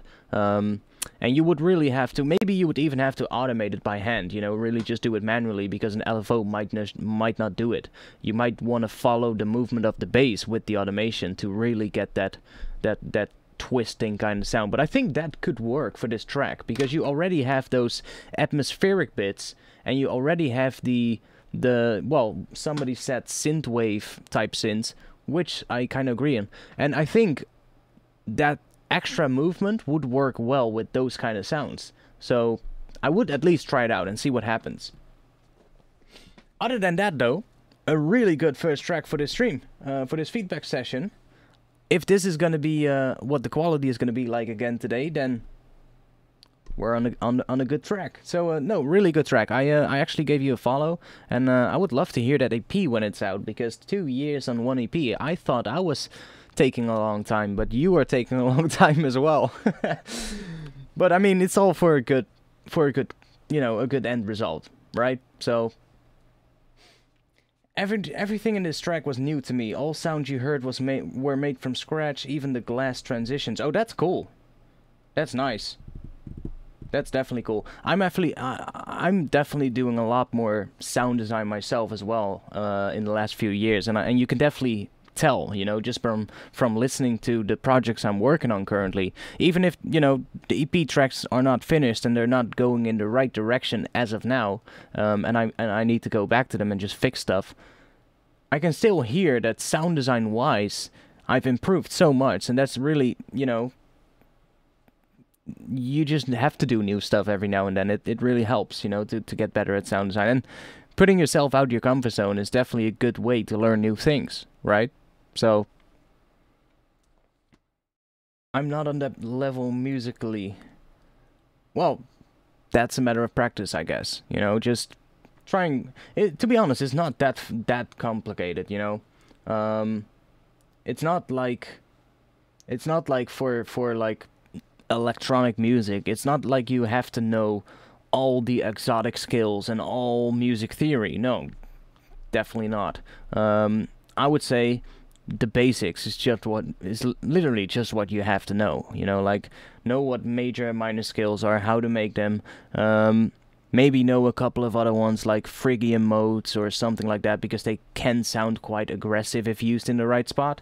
But mostly it's just about, you know, most of the musical stuff in electronic music is actually very, very basic. So it's not like you really have to learn too much on that field. It's just a lot of practice and getting used to using particular keys and getting used to what works with what. And from there, if you know your basic music theory, then writing stuff like chords and synths and leads and stuff like that and melodies will become a lot easier. So, and learning sound design is also really fun because you can do it a couple of ways, of course. You can learn sound design by simply watching a couple of tutorials on how to make a particular sound and trying to replicate that. But I honestly learned the most from just experimenting. Just opening a synth, doing something, and then just applying stuff to it that you normally don't do, and just see what happens. And usually I learn the most stuff by just doing that. And that's what I always try and tell people, you know, try and experiment a lot when you're trying to get better at sound design. Just really try and just do things that you normally don't do. Maybe you have a plugin in your plugin folder that you haven't used in a couple of years. Maybe you have a sample pack that you never used. That's a good reason to use it, you know?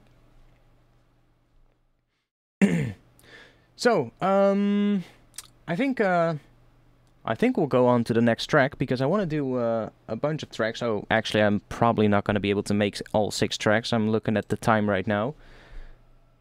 And we have even more tracks coming in now. Okay, Mirror Man is up next. Let's get to it.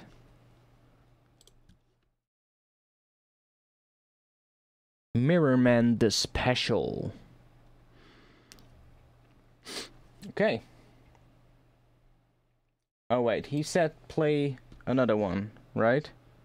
Oh, the second track needs the most critic? Okay, then we'll do that one. Let's see. That's this one. They're coming. They're coming. Okay, we'll do this one instead. Let's go.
I got you, mate. One moment.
Okay, really nice one again.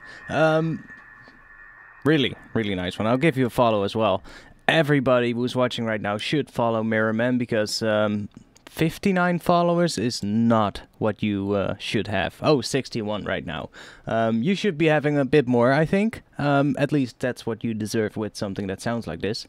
I have an idea for the second half that I think would maybe work. To be honest, I don't really have too much to say about it. I think the whole thing sounds pretty good. I agree with the kick being a little bit softer in this one. It sounds quite cool because it definitely, you know, it creates space for the bass, and the bass is really indeed the center point here, the centerpiece, and that should be the case in this one, I think, because the bass is where the groove is in this one. I think. I think in the second half, what could be cool, since you have a track and you have some kind of an alien looking artwork right here, right? You've got some weird alien looking outer space, weird ass planet, different world, I don't know what to say, how to call it, but it's an alien looking environment. And the track is called They're Coming. What if you take some kind of a sci-fi siren or a sci-fi alarm type sound, and or even make it yourself, and then have that going on throughout this second half, and maybe even have it pitch up so that it pitches up during a time of maybe 8 bars or 16 bars, and then it drops back down to the original pitch. So maybe 8 bars, so then you can have it twice in 16 bars, and then it drops back down again. And I think something like that, why not? I mean, it fits the artwork, it fits the title of the track, and I think that's all you need. Just one extra little higher frequency bit in that second half of the track, pretty much. And I think then you're set. And you're ready to send this out to labels because it sounds really good already. So I think I would do something like that. And that is indeed the only thing I'm going to say about this one, because other than that, I think it sounds perfectly fine. It's a good track and I really like the vibe. Maybe you want to put in a little break somewhere. Not as long as the break here, but just a little shorter. Cut out the drums every now and then, just a little bit. Because this part does get a little bit repetitive. Riggedy wrecked, son! Thanks for the follow. Junglist 420. Big up. But No, I really think like this part does get a bit repetitive, but if you add that alarm riser, siren riser, however you want to call it, if you add that here, you're gonna have that for maybe 16 bars, maybe 32 if you really want to extend it. But after that, I would cut it out. So then maybe that already fixes the whole repetitive issue. So I would just try that out first and see if that makes it better. And if it still sounds repetitive, then just, you know, just tie in another break somewhere. Just cut out the drums for a bit. Maybe filter out some bass with a filter, with a high pass or low pass. And then just, you know, bring it back in. Something like that. I think that would be perfectly fine. Riggedy wreck, son! Yeah, like, it does get a bit repetitive here, but I think if you would add, like from here to about here somewhere, this section, if you add that, like, higher pitch sound, whatever it's going to be, and I think having something that pitches up slowly would be cool, and I'm thinking like a siren or an alarm or something along those lines. And then, if you stop that again here, maybe that already fixes it, but... You know, that's just, you only know that if you try, pretty much. So, do an impersonation of the sound. Yeah, that's gonna be, no, I'll leave you with that. There's plenty of tunes that do that kind of thing, where they'll just add like that synth kind of sound that just builds up a little bit. Just, you know, and I think an alarm or a siren, something like that, is closest to it, I guess. It's usually quite distorted. Wing, wing, and then really distorted. Wing. You get what I mean. There's your impersonation, I guess. Okay, next track, shall we? Everybody give Mirrorman a follow, he really deserves that. I would love to see where you're gonna take this, to which label. I would love to see which label is actually interested in putting this out. I think you could actually, you could aim for some big labels, I think. Next one would be... Oh boy, we've got a collab going on. A collab between two of my viewers. That's interesting. We've got Particle Jim and Vormon coming in with a collab.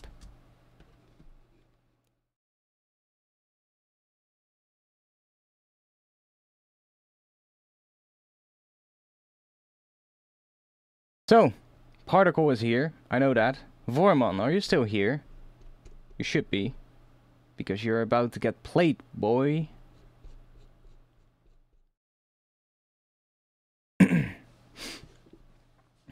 I have a feeling, a gut feeling, that this is going to be techno.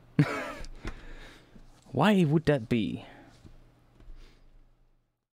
So we'll just give him a little moment to come in here. Vormon, are you here? Well, I guess Particle is here, so we'll just start playing.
Nice one. Really nice.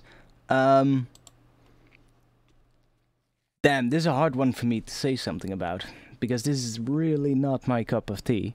Although, I have to say, the first half was more my cup of tea, because that's more of an odd groove, right? I'm more of a big fan of those kind of grooves. I'm just not that big of a fan of a 4/4 groove. That's usually why I'm not a big fan of listening to stuff like techno or stuff like that.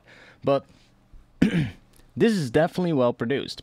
And one thing that I was really curious about is how did you guys make that low frequency thing in the intro? Let's see where it is.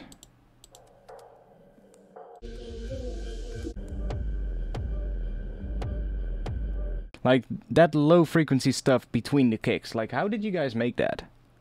That's really cool. It's really distorted yet low passed at the same time. So I bet it's like a really distorted sound that you guys then low passed and filtered and stuff, but it sounds really cool. The only thing I wasn't too sure about is that transition here. I like what it's doing, but I'm not sure if the transition is as good as it can be right now. But that super low stuff is very mysterious sounding to make. Yeah, it sounds really cool. I would love to know how you guys make that. Later, electro composition. See you later, man.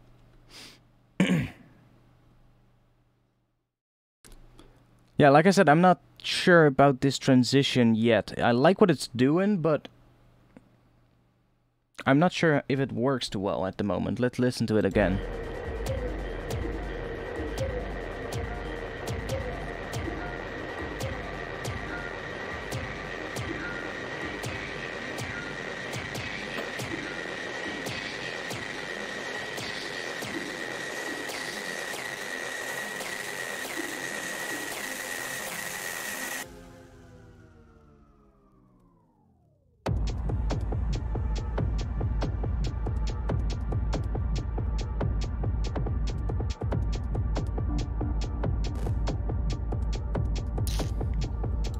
Yeah, I'm not sure. I think there is another way to transition into this. I think there is another way that's gonna be better. I think it is that sound that pitches down on the end. I think that is the reason why the transition feels off. It's a cool sound, so too shame about that, but it's a really cool sound, but I think that is the reason why it sounds a little off, because it just builds all the way down to nothing, and then suddenly that techno part comes in, and I think that is the issue with the transition, mostly.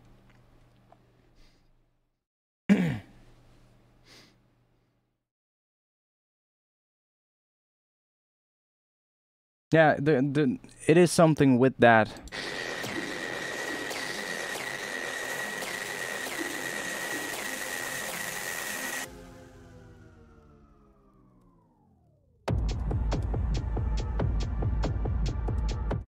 Maybe have it go down, not in, because right now it goes down pretty linear, I think.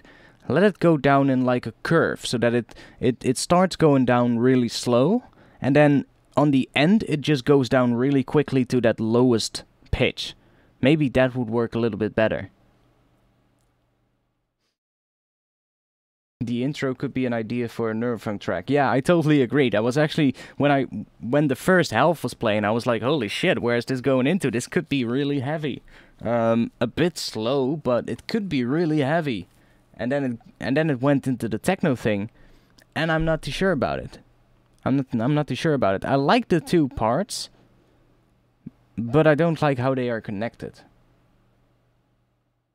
So I will try and work on that, but that's just my opinion. I do like both parts though. Like the techno part is nice, and the first half is nice as well. So, you know, and they sound relatively similar into like what sounds are used and how the mix sounds. So those two parts, they sound cohesive. It's just that transition to me sounds a little off, and I think it's that sound that pitches down.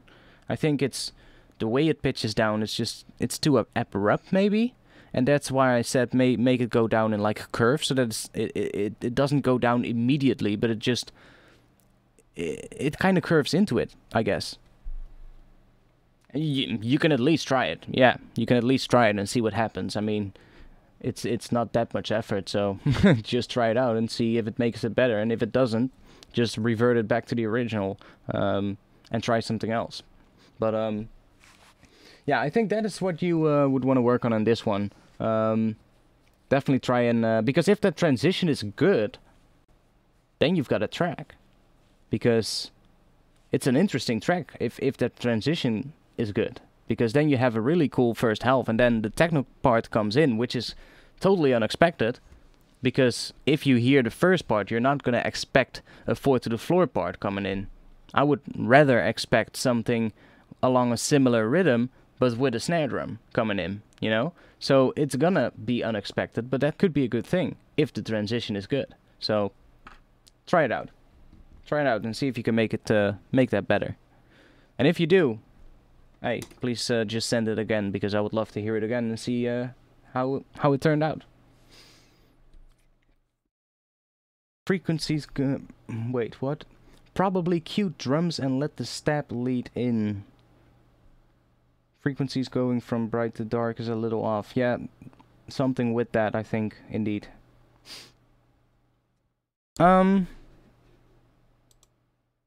I don't think I have much more, to be honest, about this one. How late is it? Okay, we have a little more time. We could do something more. Oh, you mean cut the drums? Yeah, I was thinking cute drums. Cute drums. Okay, cool.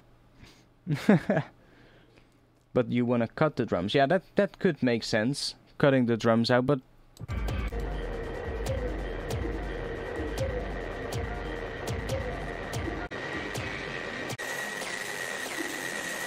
yeah, maybe you could cut the drums out. That kick drum, you could maybe cut it out. That could work.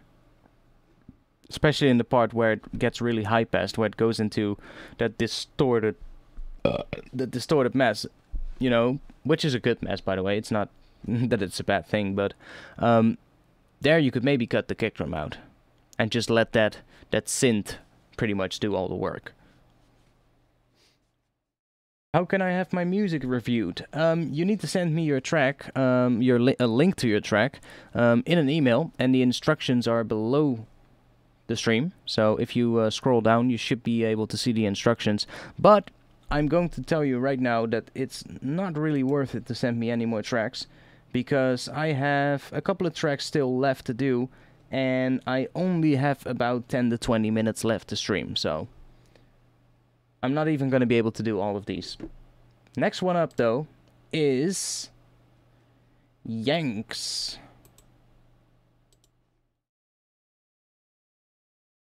But Yanks, I'm going to have to say sorry to you, because you've sent me a remix from a track, and I don't play any remixes or, you know, anything that has copyrighted material, because that might give me issues with copyright on my YouTube videos and on my Twitch streams. So it's actually listed in the information about what to do.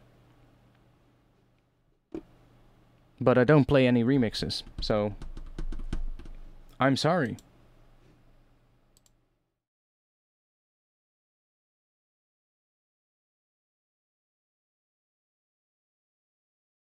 I don't know if you have like another track. I mean, if you have like something original, feel free to send it right now. I wouldn't mind to just wait a little, but otherwise we'll go on to the next one and just save your track for the next week, because I do this every week, so you can just come back next week on Friday and send me another one, because normally I'll actually stream till later, and we'll do every now and then I do like a long feedback session where we do no production, and then we pretty much do an entire feedback stream. That's something I do every now and then as well. It's original aside from the vocal stem. Yeah, that's still gonna be a problem then, because if that track was submitted for actual copyright, like I imagined it's a track that has been released somewhere, And if it did, then there's a good chance that they copyrighted it. So even if you use like the vocal, that's still gonna trigger the copyright system most of the time. Okay, then we'll go on to the next track, which is Fricked, I think. And Gruff, yes, your track came through. But...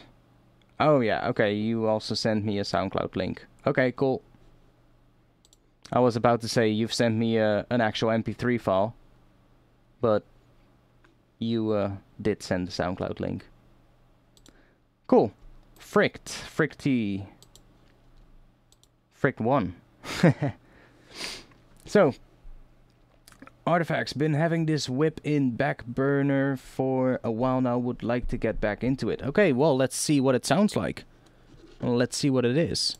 I'll do 2 more tracks, so this one and the track by Gruff are gonna be the 2 tracks that I'll do, and then I'll stop streaming. Cool? So, Ultra Potato. Cool artwork. That's one hell of a computer you've got there, mate. Okay, let's see what this sounds like.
This sounds really good already. I mean, what is it that you're having issues with? Are you getting stuck? Do you don't know where to take it from here? Or, like, what is it? It has really good vibes.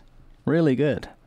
Like, I think you can just keep continuing on this thing you've already got going on. It's just, you just have to make some slight changes and introduce maybe a lead or something like that. You know, but other than that, I think it's just take that drop you already have and just start adding a lead and something like that. Maybe do something with the synth you already have and do a more complicated melody or something that is a little fuller in terms of the notes instead of something that is, or instead of what you already have. Like, like I think even the transition sounds pretty good already.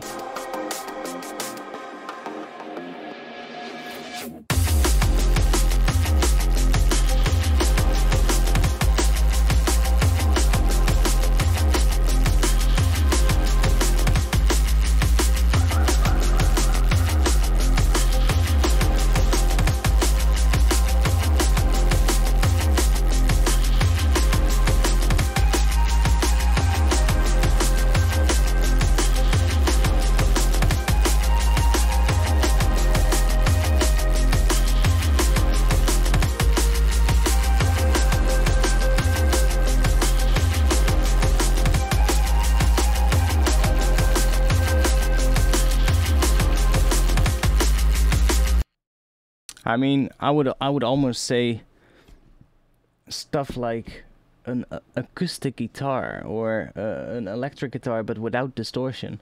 You know, something like that could even work. You know, just real instruments could work with this. anything could work in terms of real instruments. I mean, you could take a violin and it could probably still work. It really has vibes that fit those kind of things. So, and I mean, guitar is great. That's a neat idea. Well, I hope it helped. No, I really think stuff like that would help. I think that would actually make this track quite good. It could make it better. Like a guitar, an acoustic guitar with maybe a nice amount of reverb. I don't know if you have Omnisphere, but Omnisphere has some beautiful acoustic guitars, and some of them have a good amount of reverb on them, or some delay sometimes even, and something like that could perfectly work fine. A jazz vocal could be cool. That could also work. Some vocal could work. Some female vocal, I think.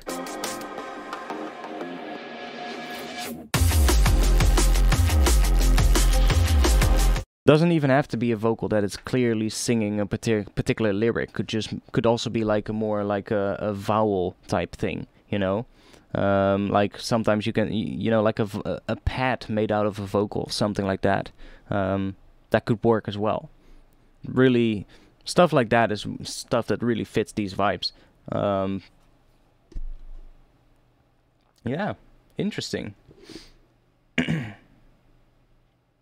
I have some contact libraries for guitar. Might work. Yeah, I would just try that out, and don't be afraid to just make the guitar sound not as acoustic as it normally is, you know, but like try and add stuff like reverb or delays or stuff like that, and try and really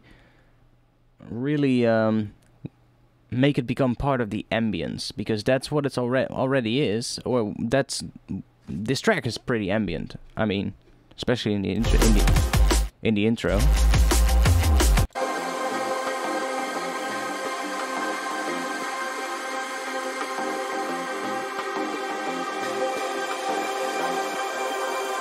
Intro sounds really good, by the way. I just feel the thing that is missing is the hook. Yeah, maybe.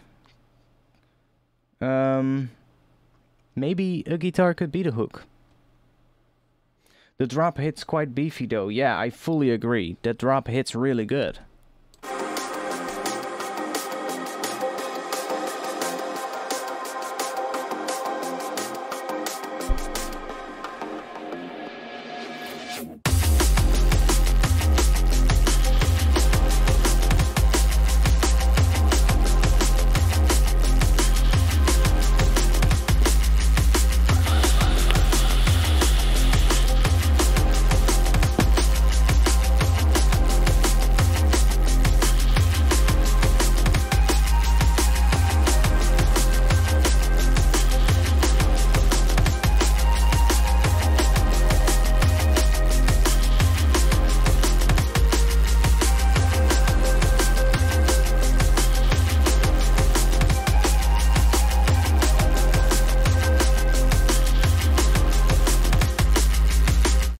I have an idea. What if you do a drum roll, a drum fill on the end here, so that you start introducing a change? You have that flute going on, right? That thing. Remake that, but with a nice crispy lead. A lead that is a good, maybe even a raspy lead, something that a nice tearing lead, pretty much, and play the same melody, but with a lead, and introduce that after this. Believe me, the energy is gonna go up, especially if you have a good drum roll or a good drum fill in front of it. Do that. Try it out. It's gonna be great. Imagine that same melody, but with a nice heavy lead. Gonna be good. Believe me. It might turn out into something a little bit more energetic than what you was initially aiming for, but I think that is, you already have the melody. I mean, the melody is already there. You just have to extend on it, I think, and start out just remaking that melody but with a good lead. I think it's gonna work.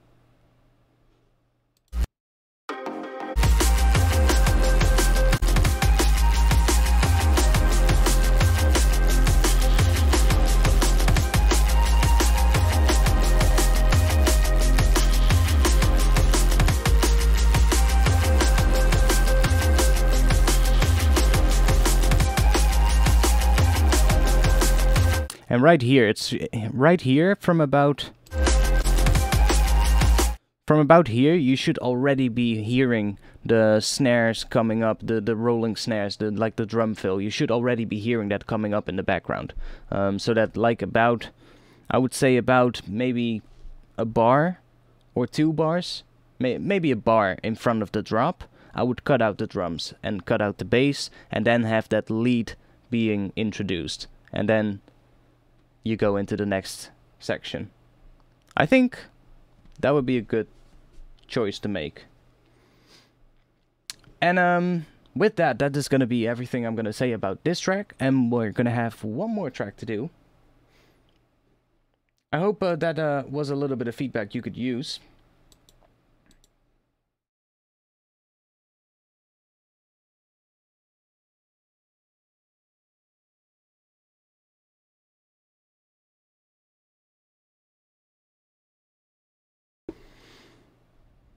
Next one up would be Gruff.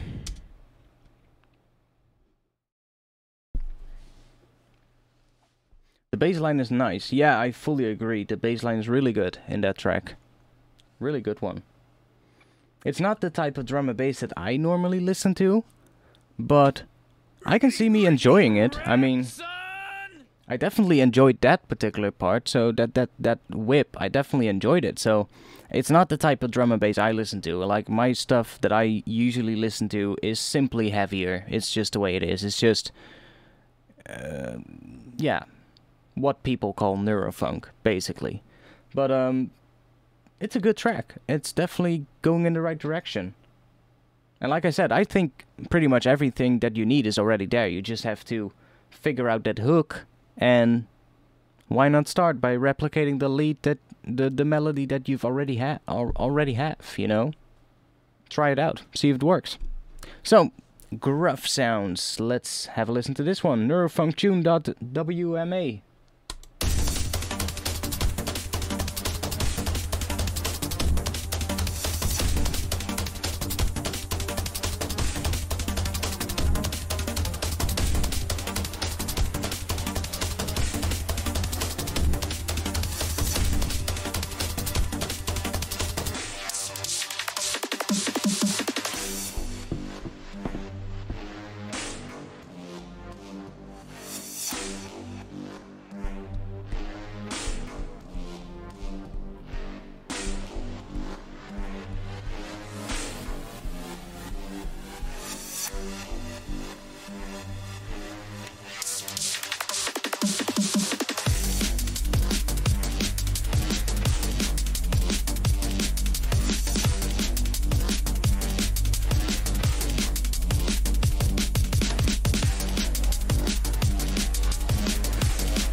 Today's feedback stream has been having some pretty high quality submissions.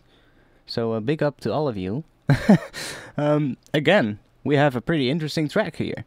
So, I'm really digging that intro. It's heavy. It makes you think it's gonna be way heavier, than what it actually is. And that might be something I would look at. I do like the drop, and I do like the intro, but I think that initial intro, how it starts, I was expecting something that sounded bigger than what it currently does. Now, I think you don't have to scratch the entire thing. You don't have to do that. What I think you should do is probably take out a little bit of sub from the bass here in the drop, because it's quite sub heavy, which is a good thing. You should have a good amount of sub. But I think if you take out a little bit of sub, you can then probably squeeze out a little bit more distortion on the bass, and with that increase the perceived loudness. That distortion or compressor or whatever you're going to use to do that, because you can do it in multiple ways. You can use saturation or distortion, which saturation kind of is. You can use compression, multiband compression. There's plenty of ways how to bring the mids and highs up a little bit. But I think the intro right now, how it starts, it sounds super loud, like you really expect something that is mixed very loud. And then the drop comes, and then it's mostly the sub bass that is really loud, and everything else kind of falls a little bit to the background. And I think that is because of the sub being so loud. So if you reduce the amount of sub, probably all the other sounds are immediately gonna sound louder, because the sub is the one that's taken up most of the headroom. So, like, I don't know what you're doing. I don't know what you're doing on your master track. Like, is there a compressor or just a limiter? And how much limiting is it doing? I don't know what you're doing there. But usually, if you have a compressor or limiter on the master, and you send everything in there, that sub bass is going to be the thing that is mostly going to trigger the limiting or the compression, because that's usually in drum and bass your loudest element in the mix. So that is what's really going to affect that amount. That is going to affect how much compression you're going to get, or how much limiting. So the moment you have an intro and everything sounds nice and loud, and as soon as you bring the sub in, everything just sounds to become a little bit quieter. That's usually because the sub bass is hitting whatever you have on your master track. It's hitting that with a basically too loud. So you just have to bring that down a bit. And with that, everything else will be brought up. And if that's not the case, maybe you don't have something like that going on, then I would just try taking out a little bit of sub from the main bass, and then try and saturating it a little bit, which will bring the mid frequencies up and the high frequencies up, which will make it sound louder.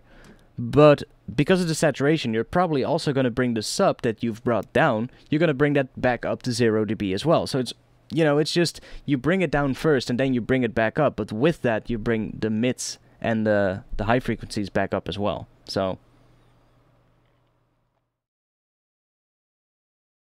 you don't know where to go with it. Well, that's not going to be that hard, I would say. You just have to figure out a breakdown.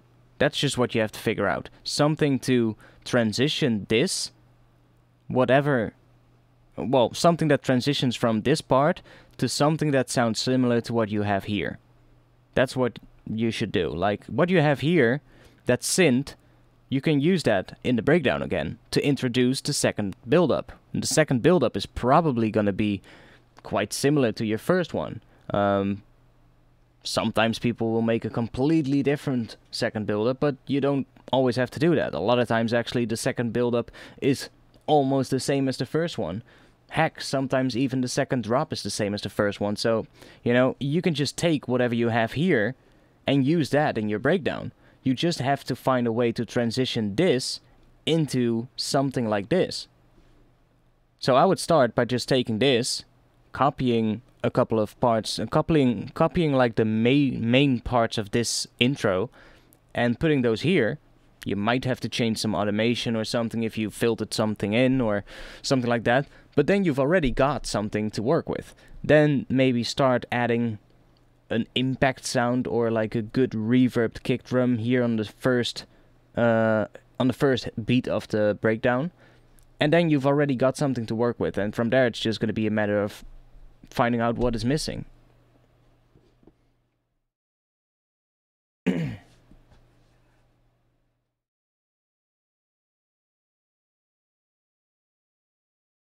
Some really big chordy sol steps with large reverb extending the bass pattern would go far, in my opinion. Oh, yeah, that could work very well. This kind of bass would work well with a chord synth.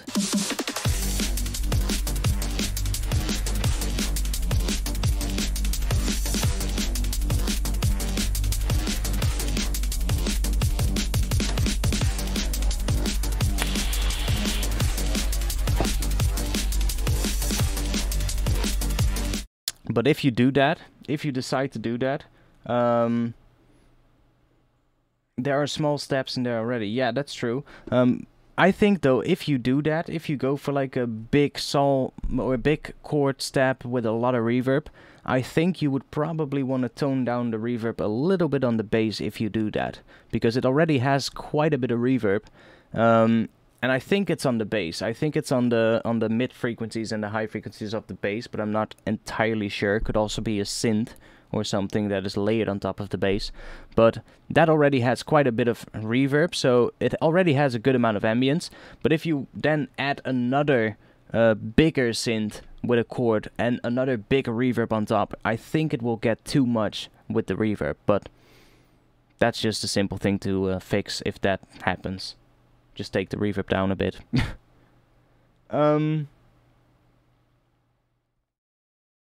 I feel like there's no defined rhythm.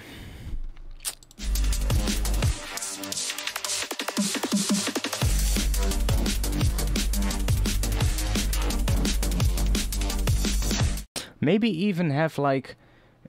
I feel like you could use on the bass, you could use something... in a more 1/8 note rhythm. You can do that. Let's like just take an equalizer or something and take an EQ point, can be a cut or a boost or anything, and try and automate that in like a 1/8 note pattern so you get a bit more of a rhythmic thing within the bass. That will probably help. Other way to do it is just take some kind of a low mid percussion sound and create a 1/8 note type rhythm with that. Maybe take a couple of different ones and create a pattern with those. Just something that percussion wise gives it that 1/8 note pattern that it needs to keep that rhythm up. Something like that.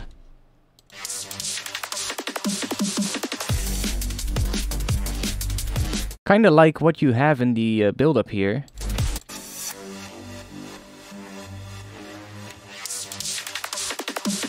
When you filter those snares in, you kind of hear what they're doing, right? They're playing on that pattern. Do that, but then with... well, that's not really the best way to describe it, I guess. That's only going to make it more vague. Okay, sorry, don't forget what I just said. But I would definitely try out some 1/8 notes, some 8 note rhythms in your drop, percussion-wise. Cowbell missing. Yeah, add a cowbell with on a 1/8 note rhythm. Just blast it all the way throughout the track. That's probably gonna be good. No, I'm just kidding.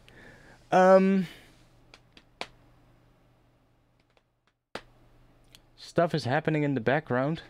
What do you mean? What do you mean? Stuff is happening in the background. Is there a ghost behind me? A ghost?